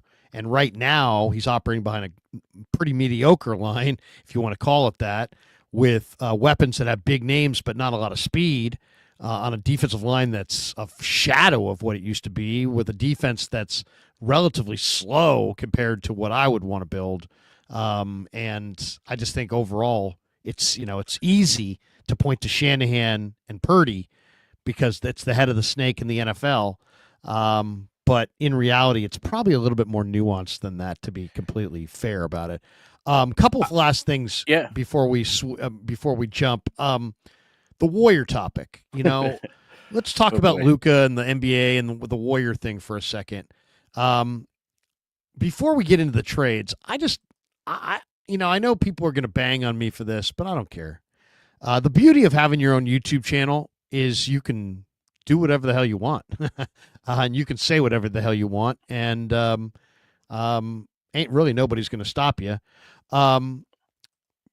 and I know Joe Lacob is a conquering hero because, he bought the team from Chris Cohan and he said, I'm going to put championships banners in these rafters, and then did. Of course, he knew he had bought a team that had Steph Curry on it. But nonetheless, it all came together. And then the value of the franchise shot through the roof. They were able to acquire Durant. They've been a model franchise, and he's built an opulent palace of a basketball arena in downtown San Francisco. And now we're at the end of the Steph Curry era, and it's really gonna kind of show, where the talent really is and isn't with the Warriors. And I just think the more I study Joe Lacob, the more I feel like I'm looking at Jerry Jones West with way better PR and who's a little bit more self-aware. Good way to put it. And it's like he's exactly Jerry Jones. They are exactly the same thing. It's like they're people that went out in the world and showed and proved that they were great businessmen. Joe is a self-made billionaire. He's the first guy in his family to graduate college. All you need to say is three words, self-made billionaire. That's all you really need to say. That's the mic drop. 3 words right there. Self-made billionaire. So that's Joe, and he's a really smart guy, and he bought the team that had Steph, and they had these titles. And he got hailed quickly as a genius because there was a dynasty before he could even look up. And they had Durant, and now they've won 4. Then he gets, on the strength of this, he gets the stadium built. It's not just any arena. It's a beautiful world-class arena, unbelievable thing on the waterfront. It's amazing. He's hailed all these business people as a genius. And now, he originally smart enough to know that he needed to buffer himself with people that had real basketball chops and credibility. He paid the couple $1 million to have Jerry West on the payroll, and he had Bob Myers and Larry Riley and Don Nelson and, Travis Schlenk. And, he had a lot of different personnel people there. And then he eventually kind of chased them all out. He's replaced them with his sons, Mike Dunleavy. Larry Harris is still there, but other than that, it's Joe has a big say. His sons have a big say. And we'll see what they can. They've hit on a couple picks. Pajemski, TJD. They've missed on a few picks. Jacob Evans, Alan Smiley-Geach, and some of these things. Oh, these guys are going to be great. Justinian Jessup he's going to take your breath away. Well, maybe not so much. Nico Mannion is not so much. So they've missed, and now here they are at the end of the Steph era, and Joe is a lot like Jerry Jones. I mean, he is absolutely you can't say he's meddlesome because it's his show. You can't call Jerry meddlesome. It's his team, and he is absolutely running it with Steven, and everybody laughs at the Cowboys, but nobody laughs at Joe because of the presence of Steph, and they've had the success. But, I mean, Jerry Jones won 3 Super Bowls. Jerry Jones built a state-of-the-art facility and authored all kinds of big-money sponsorship deals for the league. Jerry Jones has been enormously successful, except he's viewed as a freaking failure since 1995, and it's now 2025. We're talking about 30 years of not being able to get out of his own way. And I kind of get the feeling that Joe Lacob is going to be headed down the same road because – the bottom line is he's now got his kids in the front office. I mean, if you want your kids to be part of it, make them the head of community affairs. I mean, do what Al Davis did and give Mark Raider image and nothing but Raider image. Yeah, he doesn't get anything till you pass away. Right. He didn't get anything. Al never rewarded his son. He got to go to the games and sit in good seats. Yeah. But he wasn't drafting anybody. And now you've got your sons because they got a good education somewhere. Now they're in the front office, and you don't have Jerry West, and you have and it's like, so I just kind of think that when you fall in love, I mean, like if you went to Jerry Jones and said, "Hey man, you can have one more ring, but you can't be the general manager and you can't draft the players, you can't pick the coaches, you can't do anything anymore. You can just go. And you can be the owner, and you still get to own it. You sit in the owner's box and this and that, but you're not drafting anymore, and you're not making football decisions anymore at all. Would you rather have that, or would you rather have no more rings? And I think he would rather do it himself and have no more rings. I think it's proven. Him and Steven would rather just have control on draft day and try to make the best decisions they can, and they'll live with it if it works out or not. They are not giving up control to a Jimmy Johnson or a Bill Parcells ever again. So, I mean, and Joe, I think that question almost needs, I mean, Joe got caught on his own deal last year when he ran out Bob Myers, and Tim Kawakami at the presser noticed that the draft was between the dates between the presser date and Myers' last contractual date. Joe's like, Bob's last date is July 1st. Oh, well, that's interesting because the draft is the 28th. So you said you're not firing him. So Bob's going to run the draft on the 28th, and he's going to be in the war room on the 28th. And everybody's like, well, he could be. Yeah, I guess he could be, huh? Was he? No. Why?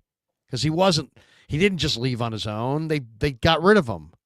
So, I mean, that was just that's just a bunch of PR spin doctoring. And so it's like you ran out Bob Myers, who drafted Draymond Green, who drafted, Harrison Barnes and Festus Ezeli in that one draft that you really, helped this whole thing come together. I mean, you ran out Jerry Jones or Jerry West. You let Travis Schlink go. You've replaced him with your kids. And it's like, I just feel like now, Joe's like, we are never going to take a step back. What? We're light years ahead of the rest of the NBA. The best We're not light years ahead of anybody. And when did the Niners turn it around? They turned it around with Jed York stopped doing social media, stopped getting in the front of everything. He realized he didn't know what he didn't know, and what he did know was, how about I hire really good people? And this isn't a sports thing; this is a business thing. So business succeeds or fails from the top down. So I don't care if Mark Davis hires Pete Carroll, and Pete Carroll I think is a changer of culture, but it's never going to work because Mark Davis is the owner, and it's never going to work in Dallas to the level it's going to because Jerry is the owner. I've seen it up close. Stephen Jones Stephen Jones runs operations for the Cowboys, one of his sons. Jerry Jones Jr. is like Jerry Jones Sr. He's just a drunk and in there for the ride. So that's what's going on. What the problem with Joe Lacob is, and just like in life, sports, you get no second chances. So instead of James Wiseman, LaMelo Ball should have been taken. Instead of Jonathan Kuminga, Franz Wagner should have been taken. Instead of Moses Moody, who for some reason they don't play unless it's a desperate situation, and I saw that he had a good name tonight, Sengun, who's going to the All-Star game, should have been chosen. Now, you're not going to go 3 for 3 on those, but you can't go 0 for 3. So the reason why the Warriors are struggling right now is they went 0 for 3 in situations they had the 2nd, 7th, and 14th pick when they still had one of the greatest players of all time and maybe the greatest glue player of all time. And everybody's screaming and yelling, they need to make a trade. How about they needed to draft at 2, which was the reward for the 15-win team, the reward for the Timberwolves being so stupid into the D'Angelo Russell trade was not only Wiggins, but also the 7th overall pick, get a player. And then 14, they just won't use Moody, and Sengun's going to the All-Star game this year, the big man for Houston. So you went 0 for 3. For some reason, you allowed Draymond Green to control the team, punch Jordan Poole in the face, and say, I guess Draymond can't coexist with this guy, so he'll trade him for Chris Paul, who we will get nothing for. That's an asset that you absolutely allowed to walk out the door, when at least when Bob Myers was around, he got D'Angelo Russell for Kevin Durant, which wasn't great.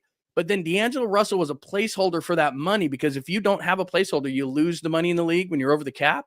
So what that turned into was Wiggins and the 7th pick. So the old regime got it. You can't make mistake after mistake after mistake after mistake and continue to be great, because you look back and you say, here's Steph Curry. Well, now Curry's in his age 37 season. He's not a Batman. He's a Robin. Draymond Green's hurt all the time. And you scratch your head and go, why are we 11th? Because you did some really good things when you won titles, and then you stopped doing those good things, and you haven't made a good move since when?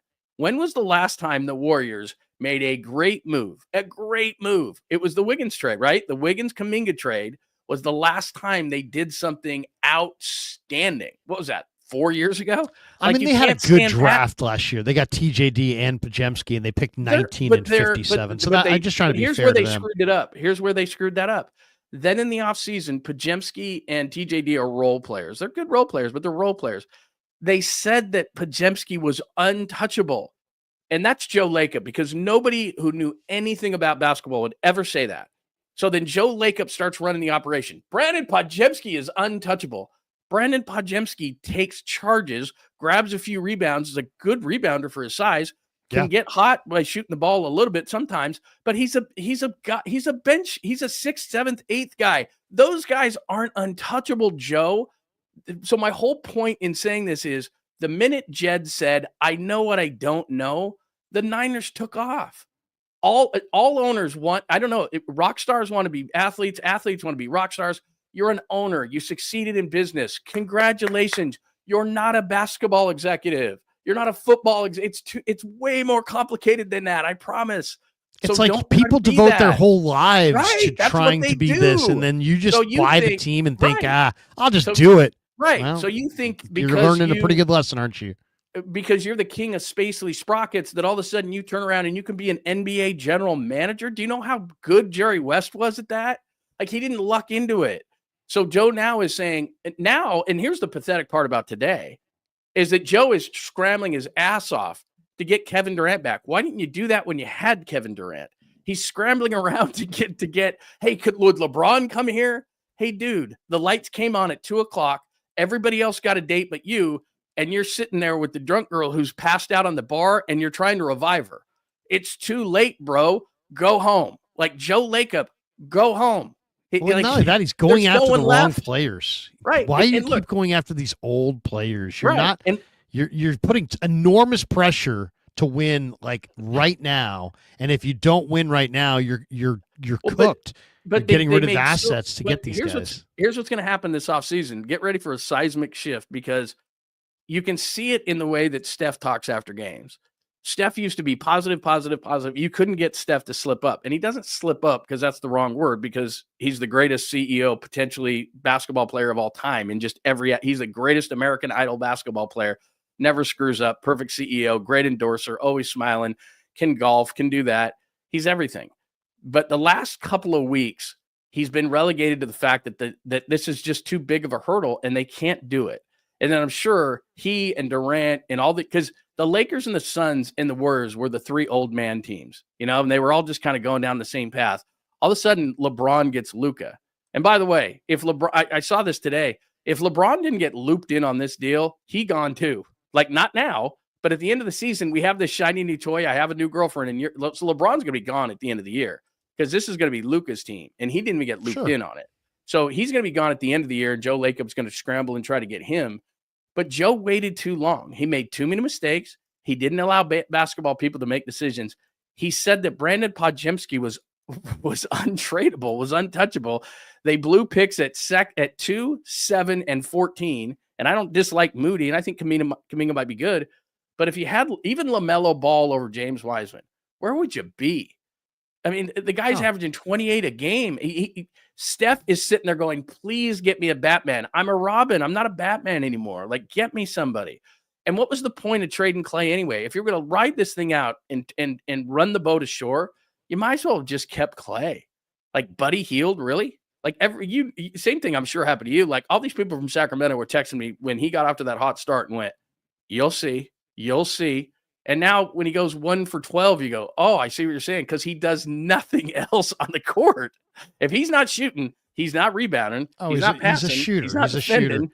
I So mean, they've just made a lot of mistakes. Yeah, and they've now made a ton of in one mistakes. day, he's trying to say, oh my God, because I'm such a great businessman and I'm so great under pressure in business that we're up against it in the last second. Steph's going to ask for a trade in the offseason. You can just see it in his eyes.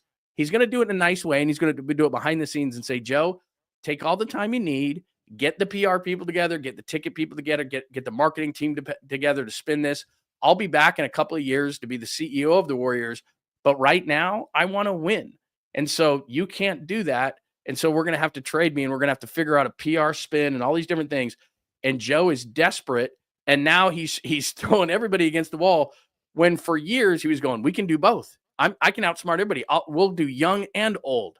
Nobody does that, Joe. You can't do it unless you're the Lakers and you get Luka after you got Kareem, after you got Kobe, after you got Wilt. Like, I don't know how the Lakers keep doing Shaq, it. Worthy. It's just the every Lakers' year, unnatural rebuild. some drunk owner goes, "Hey, you want Kareem for Dave Myers?" Okay. And the Hornets call and go, "Hey, this Kobe kid, I'm sure he stinks. How about Vlade for Kobe?" Okay. Like, I don't know how they keep doing it, but they do. And the Warriors are going to be relegated back to all those Lakers fans coming into Chase now with their stupid starter jackets and their jerseys, laughing at the Warriors again. Well, I just I hate the direction. I mean, the Warriors have been linked with Jimmy Butler. The only reason he's not coming is because he doesn't want to do an extension. That? Is that the ultimate? Is that the ultimate right there? Of the media always he tells you when you're he doesn't done. play their style. I mean, it's like he doesn't play their style, pace and space. He's not going to pass or cut. That's a big part of their whole game is pass and cut, pass and cut. He doesn't want to pass or cut. So I mean, what do you? And I don't like Jimmy, but when he tells you, like, everybody wants to bury the Warriors, right? They want to be the person to put the shovel on the coffin of the Warriors, like they did the Patriots and the Spurs, and everybody proclaims, screaming and everybody, it's over, it's over, it's over. When Jimmy Butler, the most toxic player in the league, says, "I don't want you," that means it's over. Like the media doesn't need to tell you when it's over. The players will. Because 3, 4, 5 years ago, Jimmy Butler would have walked from Miami to Northern California to get to this team. Now the Heat have no leverage. He's a child. And you say, "Hey, Jimmy, we want you. We might even give you that extension you're looking for at age 35. And Jimmy goes, "Nah, the Warriors just don't understand how Steph is going to win another title. They want Steph to win another title, but they don't understand how it potentially could happen. And since they're so in the mode of kissing ass to their players and honoring their players and worshiping their players, that they can't be real at the same time about those same players. And that's their weakness right now. The Warriors keep talking about getting another player around Steph. And there's no question they need another player around Steph. Jimmy Butler's not it. Why? He's too old. Kevin Durant is not it. Why? He's too old.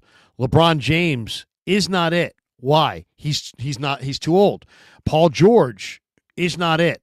Why? He's too old. So that's the problem. They keep going for stars, but they keep going for old stars. And I understand it because they're looking for somebody who's on the same timeline as Steph Curry. But that's not what they should be looking for. What they should be looking for are young stars whose value currently is way, way lower than their potential upside could be. The problem with them, though, they don't have anybody. Like, the Lakers at least had Anthony Davis to make the Luka move. They don't have it. Like, the Warriors have like 6 expiring contracts. Right. But they don't have a guy where a team would say, "You know what? I would do that deal." Like, we overvalue Kuminga. He's still a ways away. Like I said, Joe's fingerprints are all over this stuff because he overvalues Kuminga because he's not a basketball guy. He overvalues Podziemski. He overvalues all his own players because what he really is, and he shouldn't be running the franchise. And this is why you don't run the franchise as an owner, because you're a fanboy. And it's like fantasy, and it's like, I'm going to move this guy for this guy and this guy for this guy. Well, you're hard capped and you've got to become within 25% and $100,000 of the move, and it doesn't work. And financially, you're trying to say that you want to save money. Like, all these moves are now coming back to bite them. Getting nothing for Chris Paul, deciding that Jordan Poole and Draymond Green couldn't exist, blowing those 3 lottery picks. You can't do those things in basketball. In football, because there's 7 rounds, you can maybe have a bad draft or two. But after a while, that's what we're seeing with the Niners too, is they've recovered with this last year draft. But 22 and 23, when they didn't have a first-round pick and they took Jake Moody in the 3rd round and Jair Brown is not looking great, and we've looked down it. I mean, Brock Purdy is the only thing out of the 22 draft entirely. And then you ask yourself how Philadelphia, Detroit, and the Rams passed you with great drafts. That's why, because professional sports are not forgiving. And if you basically go on vacation for 3 years in the draft like the Niners did, or if you go on vacation like the Warriors do, what do people always tell you in business? If you're not getting better and you're staying the same, people are catching up. So if you're standing still and people are running, they're going to pass you. Well, everybody's running past the Warriors, and teams in the NFC are running past the Niners. You can't have, as great as you can be, you cannot have an off 2 or 3 years in free agent signings and in drafts. You can miss on 2 picks. You can miss on 2 picks. You can't miss on 10. You can. But that's where but we can look at both teams and it's similar. But in the Warriors situation, because you just don't get many things, many opportunities, where the Warriors are, and this is strange to say, but you either need to be really good or really bad. Because if you're really bad, then you have all these picks, and the concept is you can get the better players down there, or you have to be really good. Purgatory in sports is the middle. Purgatory in sports is not the bottom, because you have assets to get better. Purgatory is where the Warriors are. Not bad enough to be in the lottery, not bad enough to get the best players. And in the NBA, there's only a couple every single year, if that. You get really lucky if you get somebody at 10. This year with the Niners picking 11, it's like I expect the Niners to get a really, really good player at 11. You can't say that in the NBA draft. So if you're not at the top, and the Warriors just proved it, 2-7-14, they have, I'm not going to say nothing to show for it, but well, in Wiseman's case, they have nothing to show for it. But you cannot get those opportunities, have a 15-win season, handed the second overall pick in the draft, LaMelo Ball's on the board, and you take James Wiseman with 69 minutes of college ball action and just dominated because of his size. Like, that's the move you made. Or Kuminga, who is incredibly raw, instead of Wagner, who you saw at Michigan could play. You cannot make those mistakes time and time again. You cannot lose Chris Paul for nothing. You cannot say that Brandon Podziemski, when you have a chance to get Markkanen in deal, is the deal breaker for him. Even though he hasn't had a good year, Podziemski's untouchable. He's the 7th or 8th guy in your team. He's not untouchable. So those mistakes are now coming home to roost. And Joe, as you astutely pointed out, does not have basketball people in place to make these moves. And now he's panicking and calling all these teams, reporting to Shams today. He's calling the Lakers about LeBron. He's calling the Suns about Durant, who are trying to get Butler themselves. He's scrambling all over the league. Where were you earlier this year? Where were you last offseason? When I mean, could you imagine, Krug, they could have been worse. Could you imagine if they had gotten Paul George and traded Kuminga in the way that Paul George is done? Well, that's what I'm saying. It's like every one of these older players is a freaking dead end. Stop even talking about LeBron. I mean, get LeBron's name out of your mouth. Right. Get Paul George. Everybody who's north of 32, pretend they died. Don't pretend they're dead, because they are dead as far as you're concerned. Pretend they died. Don't even, sorry, Joe, we can't trade for him. He's dead. Wait, I didn't hear about that. Yeah, it just happened. Yeah, he died. He's 32 now, Joe. He's fucking dead.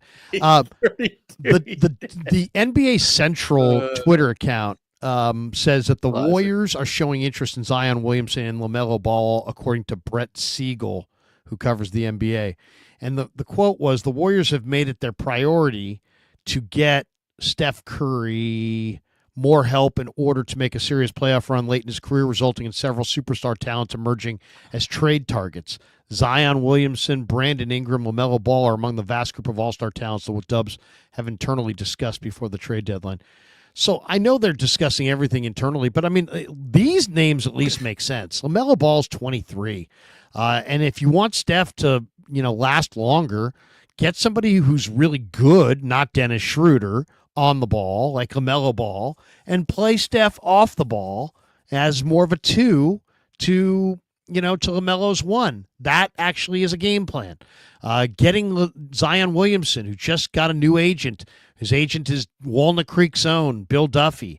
Maybe you get Zion to cut down some of that muscle mass, trim down, recommit, show up in camp next year 25 pounds lighter. If Zion Williamson showed up in camp in the greatest shape of his life at age 26, that would probably help Steph get a title. If LaMelo Ball became just an epic point guard and was a spectacular player opposite Steph's brilliant shooting, and they worked together seamlessly with Draymond, maybe Steph gets a title there. That's a 23-year-old, a 24-year-old with tons of potential that get in the right spot, get inspired, get in shape, show up, and have everything go right. And all of a sudden, hey, guess what? You won a title. It can be done, but that's how it's going to be done. It's not going to be done by adding LeBron. It's not going to be done by adding Jimmy Butler. It's not going to be done by adding Paul George. Steph's old, so let's add somebody else who's really old. I mean, that doesn't. I know that. I know on some level that registers with people, but it's not. It doesn't really. It doesn't really work when you're talking about foundation pieces. You need a blend of young and old, and they've got the old heads. They need some guys who can take it to the hole. I mean, they got a bunch of guys who want to camp on the perimeter. I have a weird feeling because the thing is, again, I'm going to go back to they didn't tell LeBron the steal was going down. They're two ball dominant players that don't fit. And clearly getting Luka just the thing that should piss people off and all these people who were not understanding what this trade is about. It's about the Adelson Group, who now owns the Mavericks and has owned them since December of 2023, not understanding that there's a rule in the NBA for other teams in the Western Conference. You don't make the Lakers better. Mark Cuban knows that. He would have never made this deal. And I don't know what the beef is between the Mavericks and Luka, but it's over.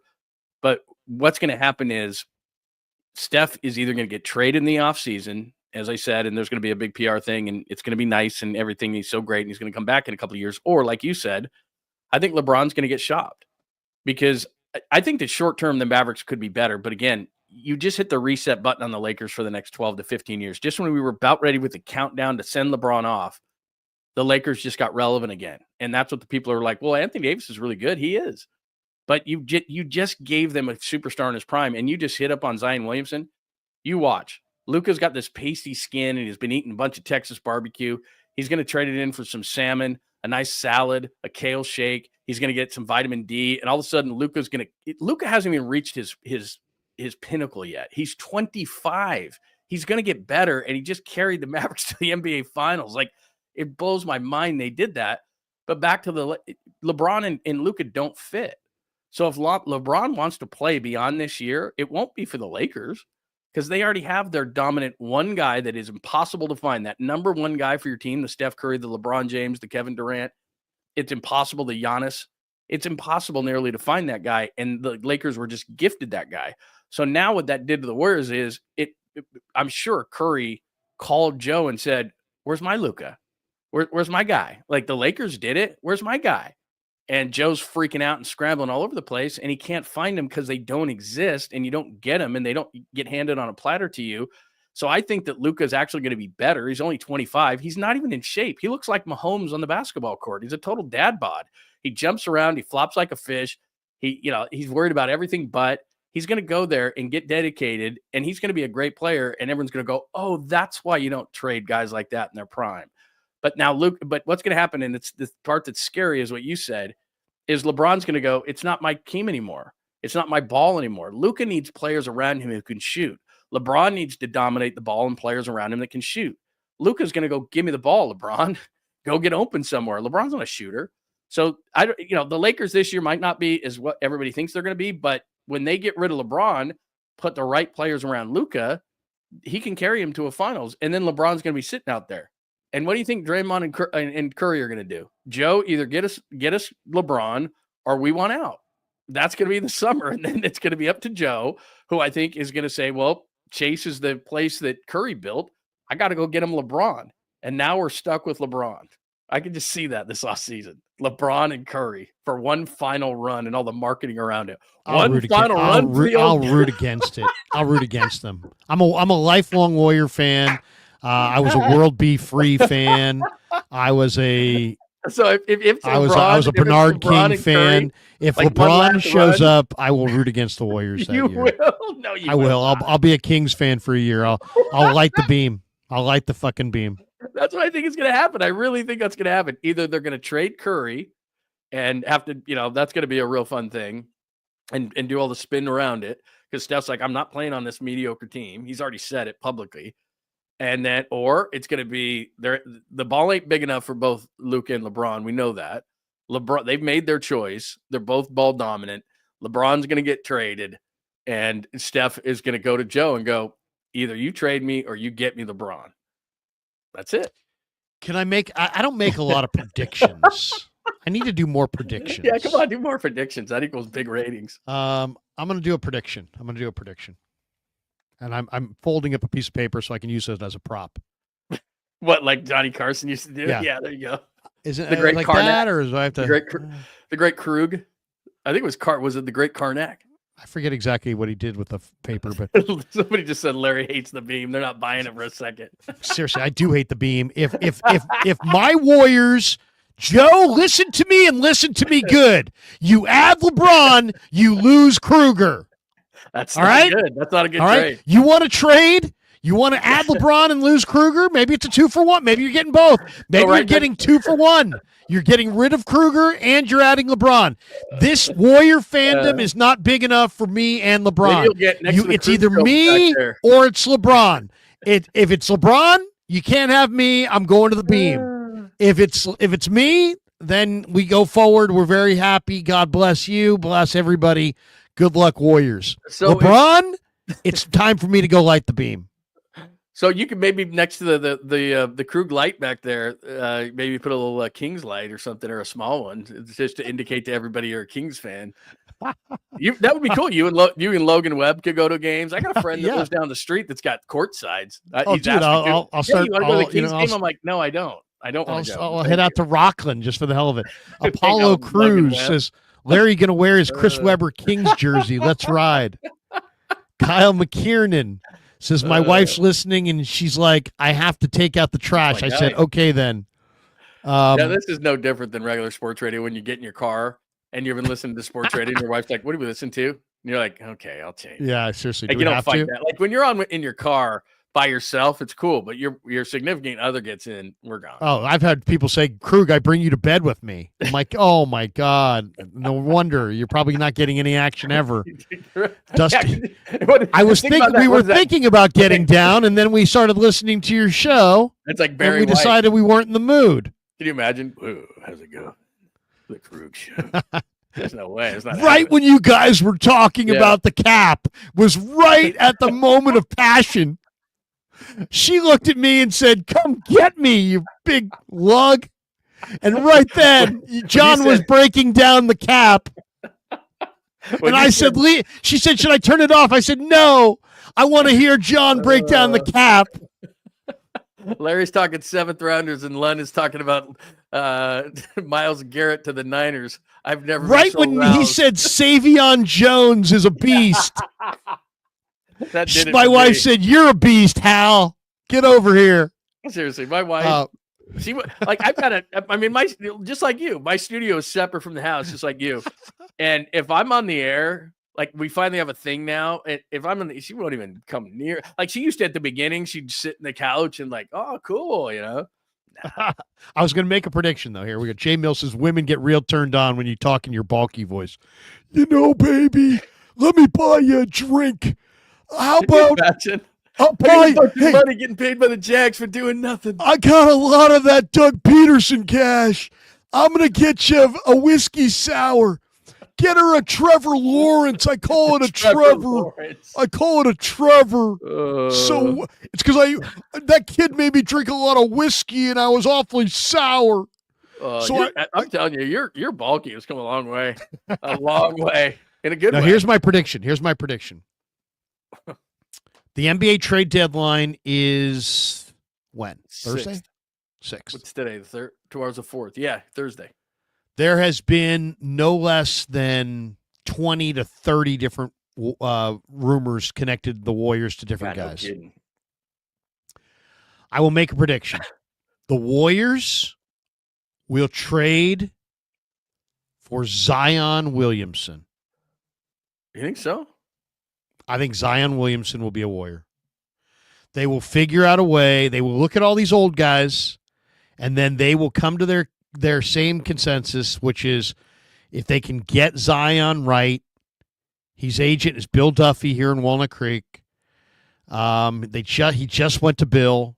Bill's going to get him in shape, get him in the right frame of mind. Like Pablo? And, yeah, exactly. Have him show up in camp next year. He shows up in camp. I mean, think about it this way. If the Warriors could trade for Zion Williamson, they would probably get him at a major reduced rate. Let's say you could get Zion Williamson without having to move Kuminga. Okay, with expirings and picks, okay? Mm-hmm. You get him in there, And all of a sudden, you hear that Zion shows up in training camp next year, and he's lost 30 pounds, and he's 268 pounds. He's lighter than he ever was when he was at Duke or something like that. Something crazy like that. That incredibly conditioned Zion at age 25 might be able to, with the right collection of players around Steph Curry and Draymond Green, lead them to the finals.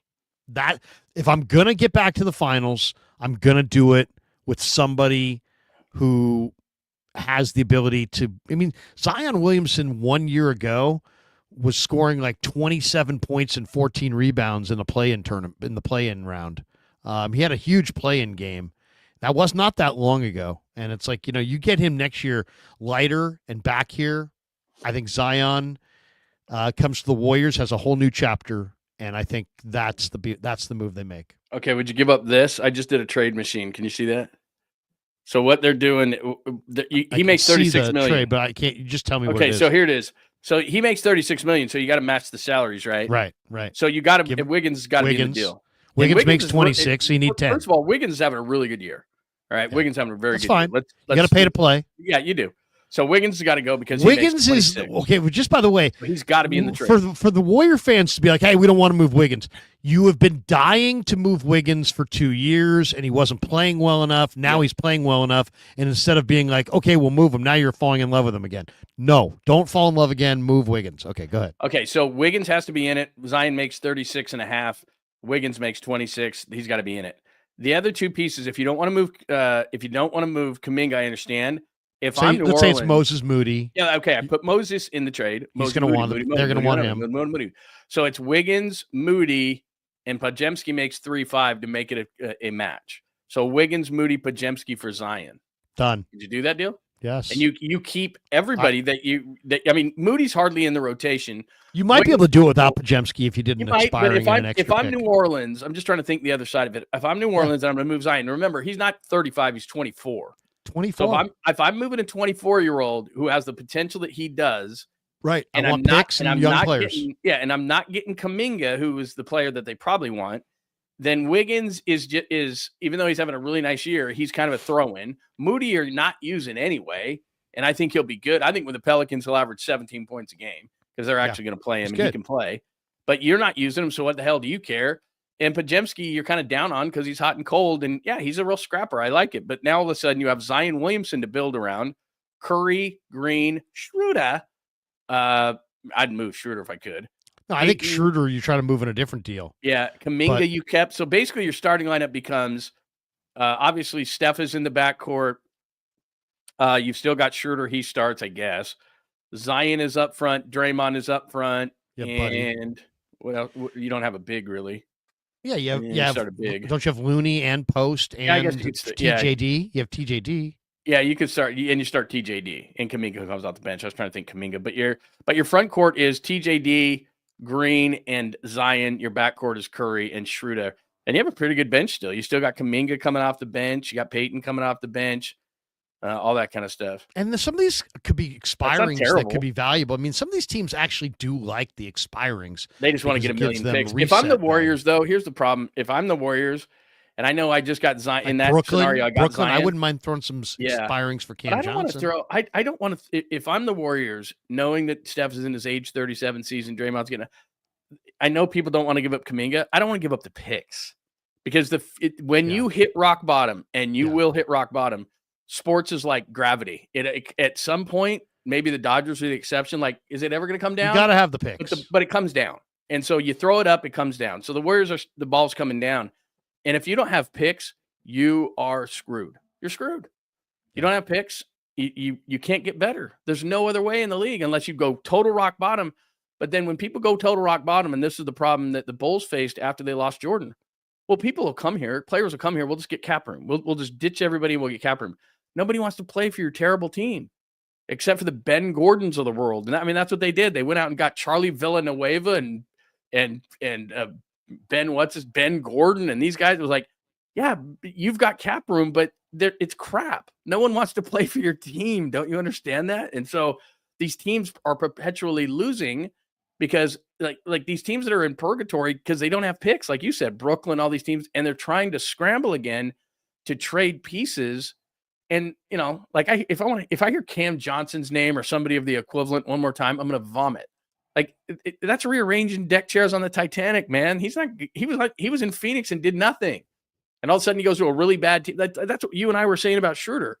We were warning people. He's playing 34 minutes, scoring 18, dishing 6 on a terrible team in which someone has to score and pass. When he comes here, he's going to be Dennis Schroeder. He's going to average 8 and 4 assists in 22 minutes. Like, stop it. It's unbelievable. People thought he was actually going to play that way when he got here. Like, oh, God. This guy's like, my girlfriend and I have sex with your show in the background. Not true. Both big I don't Niners believe fans. you. Ignore these haters, Larry. What haters? I didn't even notice them until you mentioned them. I will say Now I'm not preoccupied gonna say thinking about the haters. What's that? What's that? No, I was going to tell a story that I can't remember ever, as they used to say in the dating game, or not the dating game, the newlywed game, they would call Whoopee? it making whoopee. And it was like, when I was young, it really great- didn't great matter show. what was going on in the background. I could not care less what was going on in the background. Now it's like, you know, you light some candles, got to get a glass of wine or two in you. You know, we've got to have like this whole ambient situation going on. Whereas when you're a teenager, man, the wind blows and it doesn't matter. Like The newlywed game was amazing. Oh, wasn't that good? Name. I'm watching it one day. Name the most, name the oddest place that you and your hubby had whoopee. That was the Right? greatest word ever. And this woman Such says a good body word. part. Gotta be in the butt, Bob.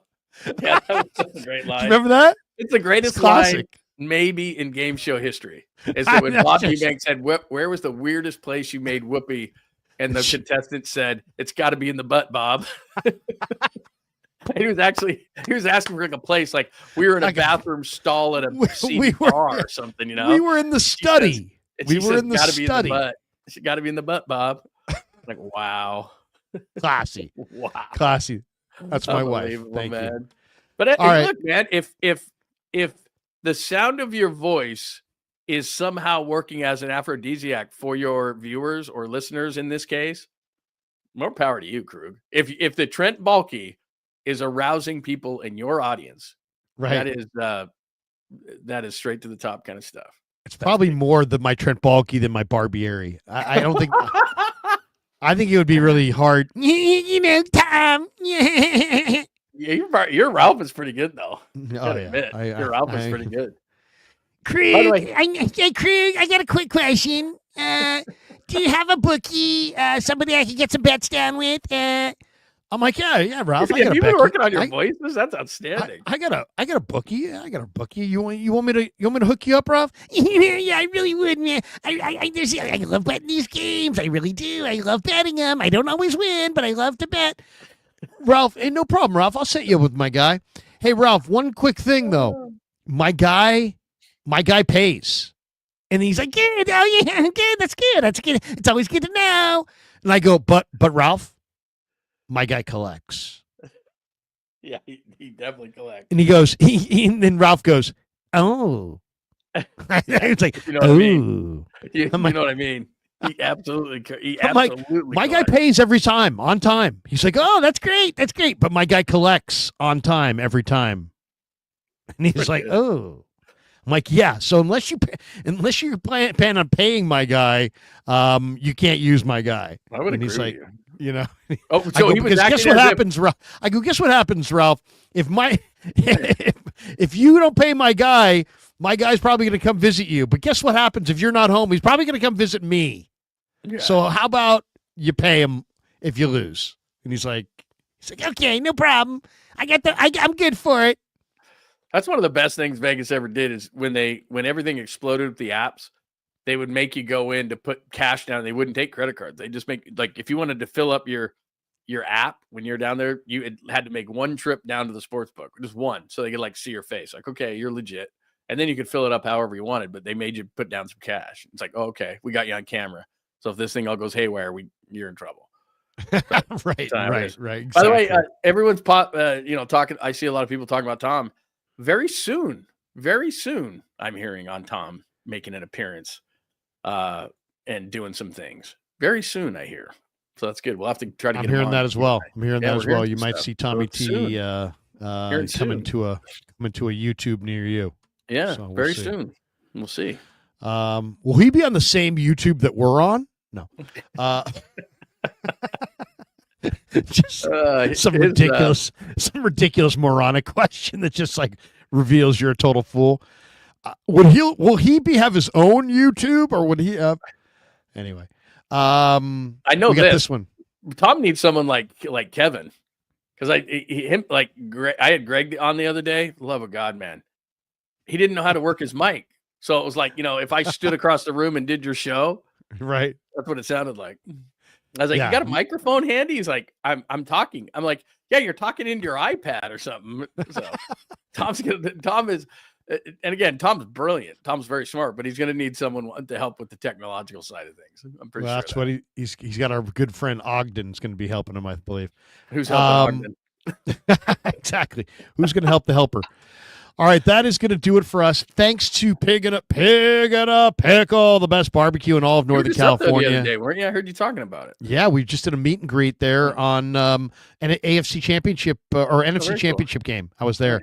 And the food is amazing, man. Absolutely amazing. So thanks to them. Thanks to Sharp Corner Sports Cards and Collectibles. Thanks to Better for being a proud sponsor of the Krueg Show. And thanks to all of you guys. Thanks to you, Johnny. Thanks to everybody for jumping in the chat. We didn't even read the did we get these? We got those? Yeah, wait. Did we get these? No, we didn't get these. Let's get these. Wisconsin_Badgers. Larry, why don't you tell off Grant when he talks like a loon? I got to be honest. I just did a stream with him today, and I don't think he said one thing that I disagreed with. So I know maybe I've heard other people say that, we're different when we're together, and maybe he's more boisterous or more strident in his opinions when he does shows with other people. I don't know. I didn't hear anything. He didn't say anything today that I was like, what? No, come on. Seriously. But that's just today. Who knows? Claudette Arcades, who's going to be sponsoring the spring training trip.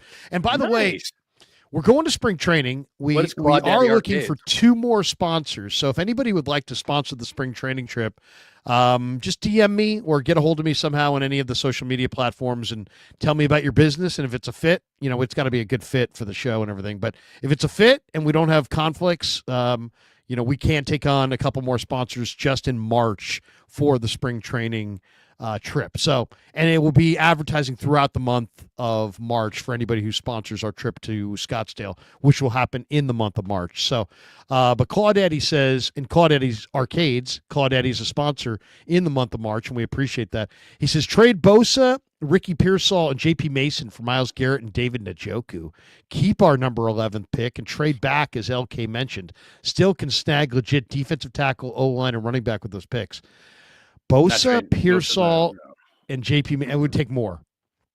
You might have to trade a 2026 pick, but it would probably take more.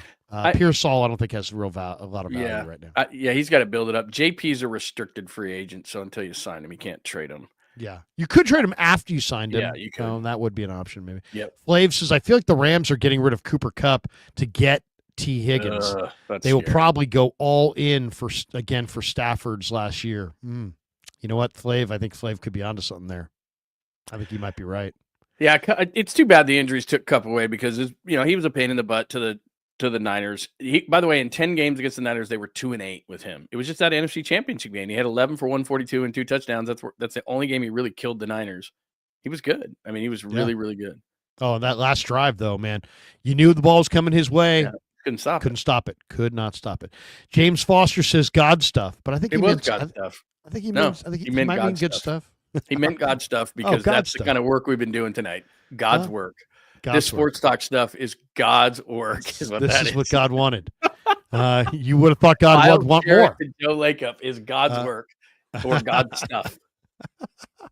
We got this one. Bay Area GM says, great show, guys. Thank you, Bay Area GM. My favorite part was when you're being the aphrodisiac to the people making sweet whoopee.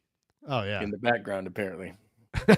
Just late at night. Seriously, my wife right now. Wait a second. If that's really the truth, then maybe we should add a little something to the festivities.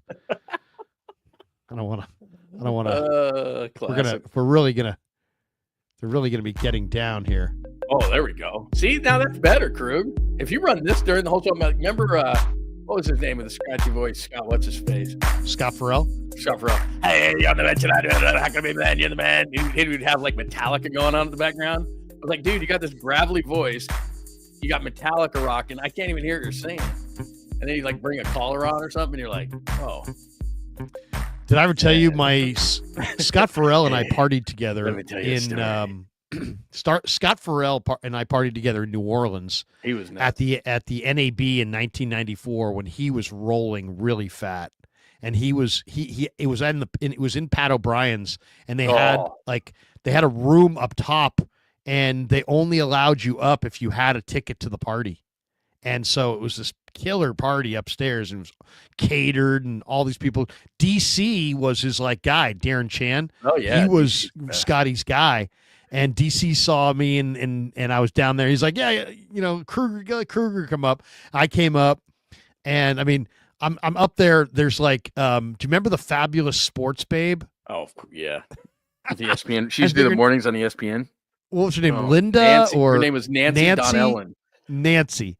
Oh and my God. I got caught at the party talking to Nancy. Oh, she won't shut up. Oh my God! And she just let me tell you, darling. And she's got kind of a gravelly voice too. And she's one of those people, like, you hear chain smoking. I mean, literally, she would get like a quarter of the way done and start another one. Yeah, just one after the other, and she's talking to you too. She's a close talker, and you swear that you work at the Marlboro factory. It's just right in your face, like, oh my God. It was an unbelievable party, though. And Farrell was rolling, and he was like the new guy at Westwood One at that point. And Craig Kinchin, who was a friend of ours, was running Infinity. I don't know if you know Kinchin, but he runs Infinity. He ran Infinity for a while.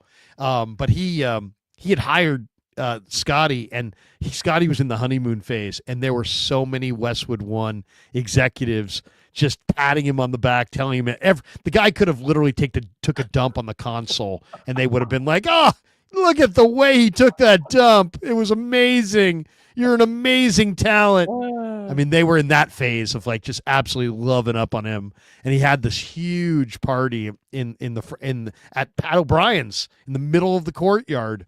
It was epic. By the way, George is there. My son is there. He's going to do hits with me. And he said, I texted him during the show and said, Larry wants you on too. And so he'll be on Radio Row. He gets down there at like, I don't know, 8 a.m. or something, or 7 a.m. I'll get his contact when we're done, and I'll make sure we get him on. He'll be more than happy to. And he was doing a show. He really did it, not his first talk show, but he did about a 5-hour talk show with two other guys from ESU, and they were doing it on Twitter. And so I was tuning in and watching him, and you would have been proud. The other guys never got a word edgewise, but he was just cranking away. Dude, it was hilarious. George, he was fantastic, man. And you've been able to, I'm sure he's been able to observe you, pick some things up. And so, he's a lot more ahead of the game than he probably even realizes, just because of his proximity to having been, done some shows and, anyway. Amazing. That's going to do it for us. Senior softball game says Larry tore Lakeup up today. Thank you. He's a self-made billionaire. I'm sure he's going to be all right. I think you brought up a great point, though, which is sometimes you got to realize you know what you don't know. And until Joe does that, they're going to keep making these mistakes. Because like you said, they had a safeguard in Jerry West. They had a safeguard in Bob Myers. And I don't know how publicly known this is, but people wonder why Bob quit. Because when you're a professional, the level of Bob Myers is, as you can see when he's on ESPN, you don't want someone hovering over your shoulder constantly. It's like having a backseat driver. Look, I've been driving for 40 years. I don't need a backseat driver. Never did, never will. And so Bob said, I've had it. And now Mike Dunleavy, it's just puppet strings. I laugh out loud. He scouts just so we can get out of the office, I bet. I mean, seriously, people say, well, even Steph will say, those things are up to Mike. No, they're not. Like, Mike's in the room. But they're up to Joe and his family. And then they'll look over to Mike and go, what do you think, Mike? Yeah, cool. Like Joe Lacob these are Joe Lacob moves. These aren't these aren't Mike Dunleavy moves. Joe Lacob is rich, and professional franchises are toys for the very, very wealthy, but there's also kind of a code, and the code is you hire professionals to do jobs that they have professional skills for, and you give them the room and the ability to do that. Joe has had his own set of rules, and when teams start hiring people internally, like the Dallas Cowboys are. Oh, God. Where did the Dallas Cowboys find their head coach? He was an internal hire. Where did the Golden State Warriors find their GM hire? Oh, he was an internal hire. Why do you go with an internal hire? Because an internal hire, the person knows the score. They know the pecking order. They know exactly how things work. They know their place. How it works. How it works here is Joe and his kids have a huge say. That's how it works. Do you want the job? If you do take it. But guess what? Schottenheimer, guess what being the head coach of the Cowboys means? Jerry and who never played pro football, never scouted pro football, and his idiot kid who never scouted pro football either, they're going to have a major say on who you pick. So try to win with that arm tied behind your back. No, you said it earlier. I mean, when I keep elongating the show, but when you have a 50% hit rate in the NFL draft, 50%. So yeah, that's the first round. And then it just gets worse from there. And those are professionals who have done it their whole life. What's a guy who basically is a fantasy football owner running a real team going to do? Less, a lot less. So that's it. It's a profession. And guys like this, and we're seeing it from Joe now, they've made a lot of mistakes and people are scratching their head going, what happened to the Warriors? Yeah, they got old. That's a part of it. But when you're gifted the 2nd, 7th, and 14th pick, and there's 3 guys that are all-stars when it's LaMelo Ball and it's Franz Wagner and it's Sengun, who's the great center of the Rockets now, and you don't get one of those guys, and you go Wiseman, Kuminga, and Moody, and I like Moody, but they won't play him for some reason. You are where you are because of that. You got you were the bad team and you didn't get the reward from it. So I'll stop. You wound up with the top 3 pick. It was your absolute crucial moment, and you took a bust, and you're probably never going to have that kind of asset ever again. Anyway, that's going to do it for us. Thanks to John. Thanks to all of you guys. Have a great night, everybody. A lot of videos coming out tomorrow. A lot of content coming out tomorrow. Back with Niners Nightly tomorrow at 6 o'clock. Join me on KMBR at 6. Ryan Fowler is going to stop by. He was in Mobile all week for the NFL Pro Football Draft Network, I believe. And he's a reporter. He's a young scout. He's a pretty sharp guy. He put out a lot of stuff on X. He's going to join me tomorrow night at 6:15, talk a little bit about the week that was in Mobile and who stood out to him. And we'll look ahead what he heard about the Niners, boots on the ground, all that kind of stuff. So we'll talk to him tomorrow. We'll do some more videos tomorrow. Also, Raj is stopping by tomorrow night for a live stream. So should be a lot of fun. Have a great night, everybody. Thanks for tuning into the Krueg Show. By the way, like and subscribe. If you hit like, it just helps the algorithm. More people find the show. If you hit subscribe, every time I go live, you don't have to miss any of it. So subscribe over here. Subscribe over to Johnny's channel as well. Support both channels. And thanks again. Peace. Yeah, never met a man I've been scared.